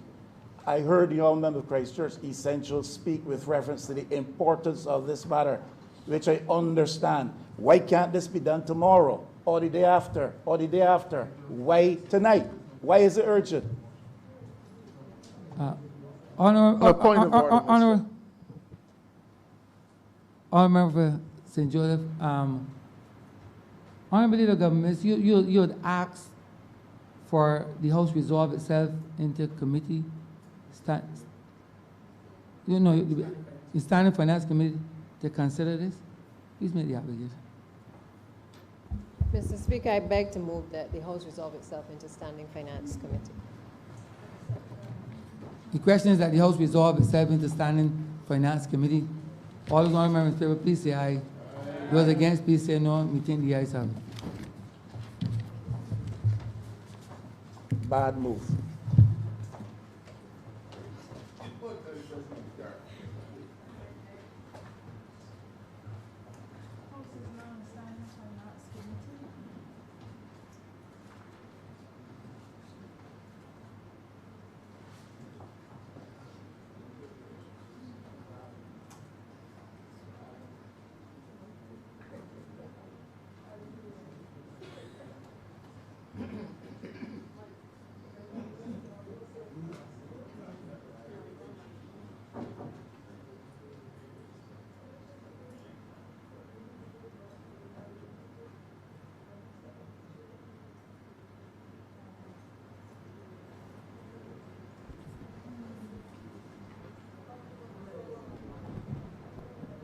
Chairman, in the name of the Honourable Minister in the Ministry of Finance, to move the passing of a resolution to grant the sum of $4,498,228 from the Consolidated Fund and to place it at the disposal of the government to supplement the estimates 2019-2020, as shown in the supplementary estimates number 13 for 2019 to 2020, which form the schedule to the resolution. Head 43, Ministry of Finance, Economic Affairs and Investment, $500,000.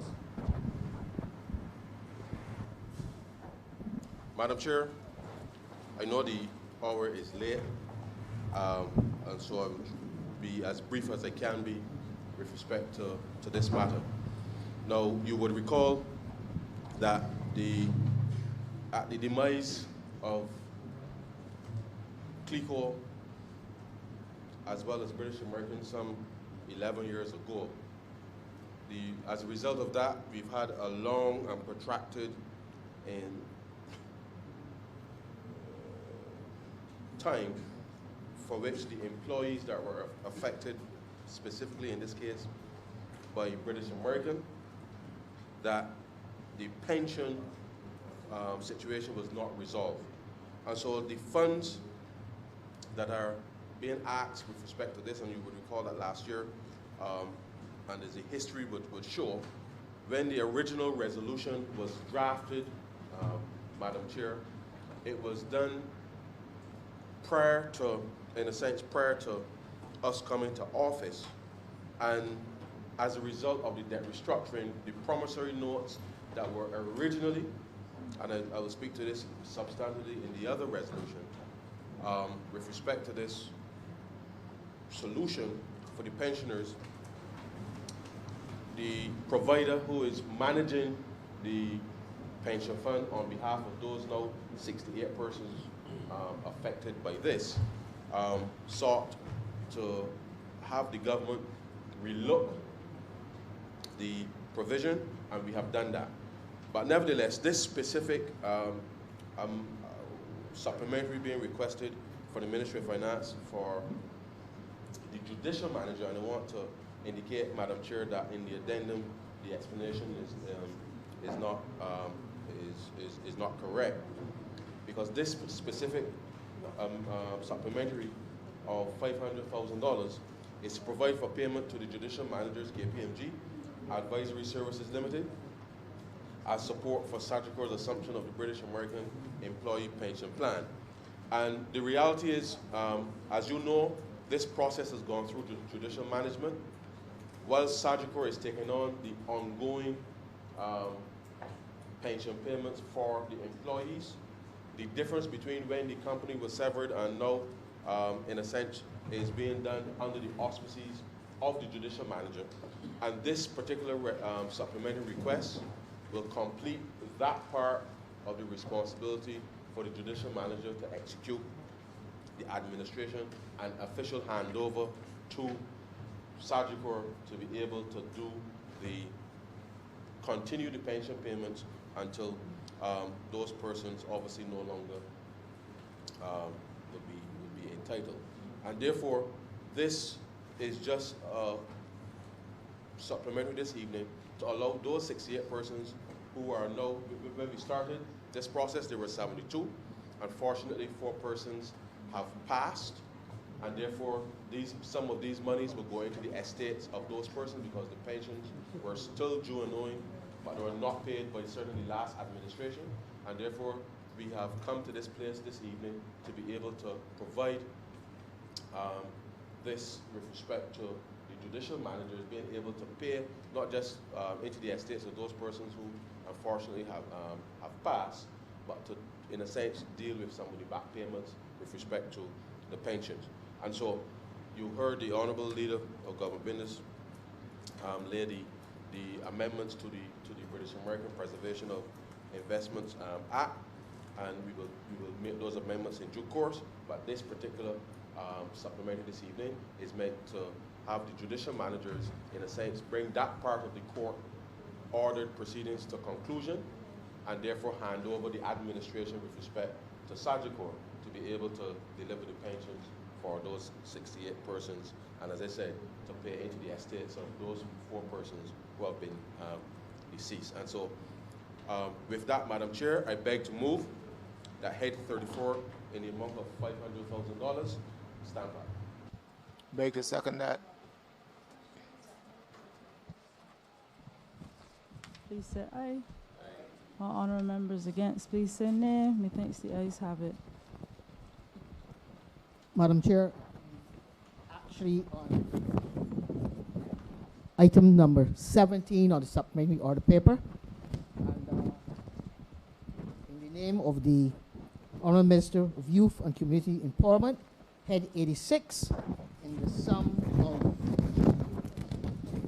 Head 85 now, in the sum of $3,998,228. Madam Chair, I don't intend to be laborious at this late hour, but indeed, Madam Chair, this matter is not only urgent, but it's important. Important to the extent, Madam Chair, that at this hour, a young man could be the next young person who we see on the streets, dead from a gunshot. It may be the next young person who have decided to take the new drink, purple drink. It may be the difference of having that next young person being exposed to a life of drugs, violence. The decision of the Youth Advance Score is one of the most important decisions of this government. And I want to say that every single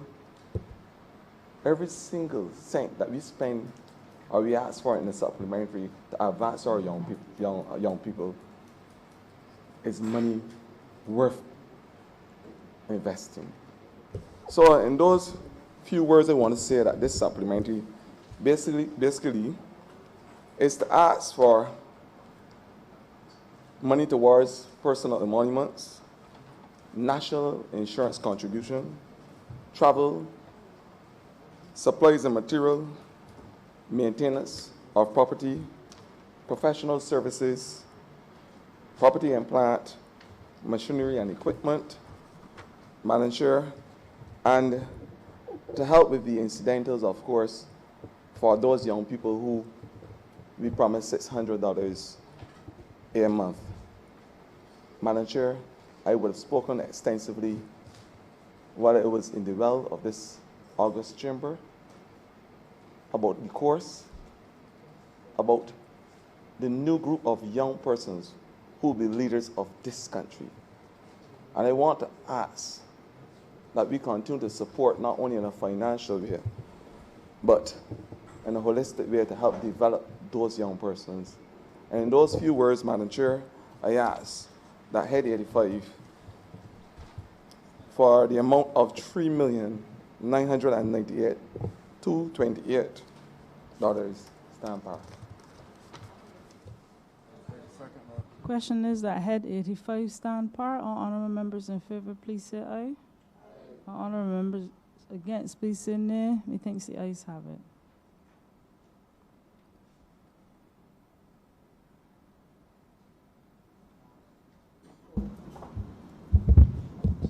Madam Chair, beg to move that you do now report progress to His Honor the Speaker and the passing of one money resolution in Standing Finance Committee. Seconder? Question is that I do now report to the Honorable Speaker the passing of one money resolution in committee. All honorable members in favor, please say aye. All honorable members against, please say nay. Methinks the ayes have it.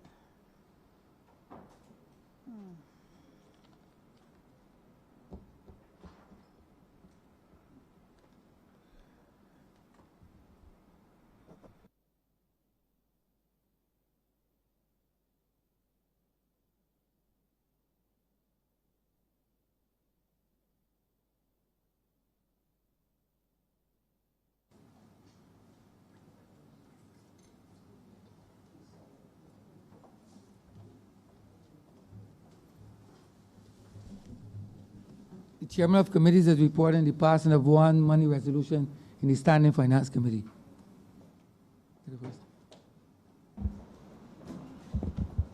Mr. Speaker, I beg to move that Read the first time.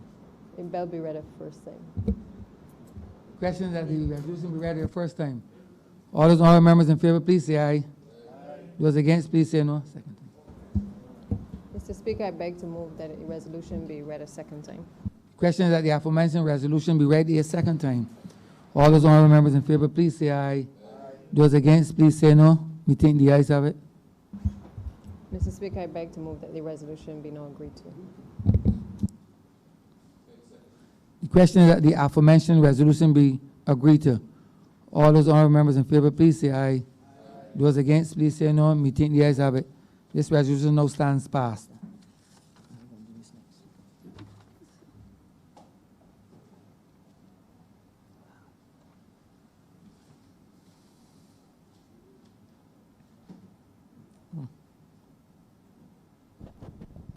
Mr. Speaker, order number 16. In the name of the Honorable Minister in the Ministry of Finance. You're not doing it anymore? No. Only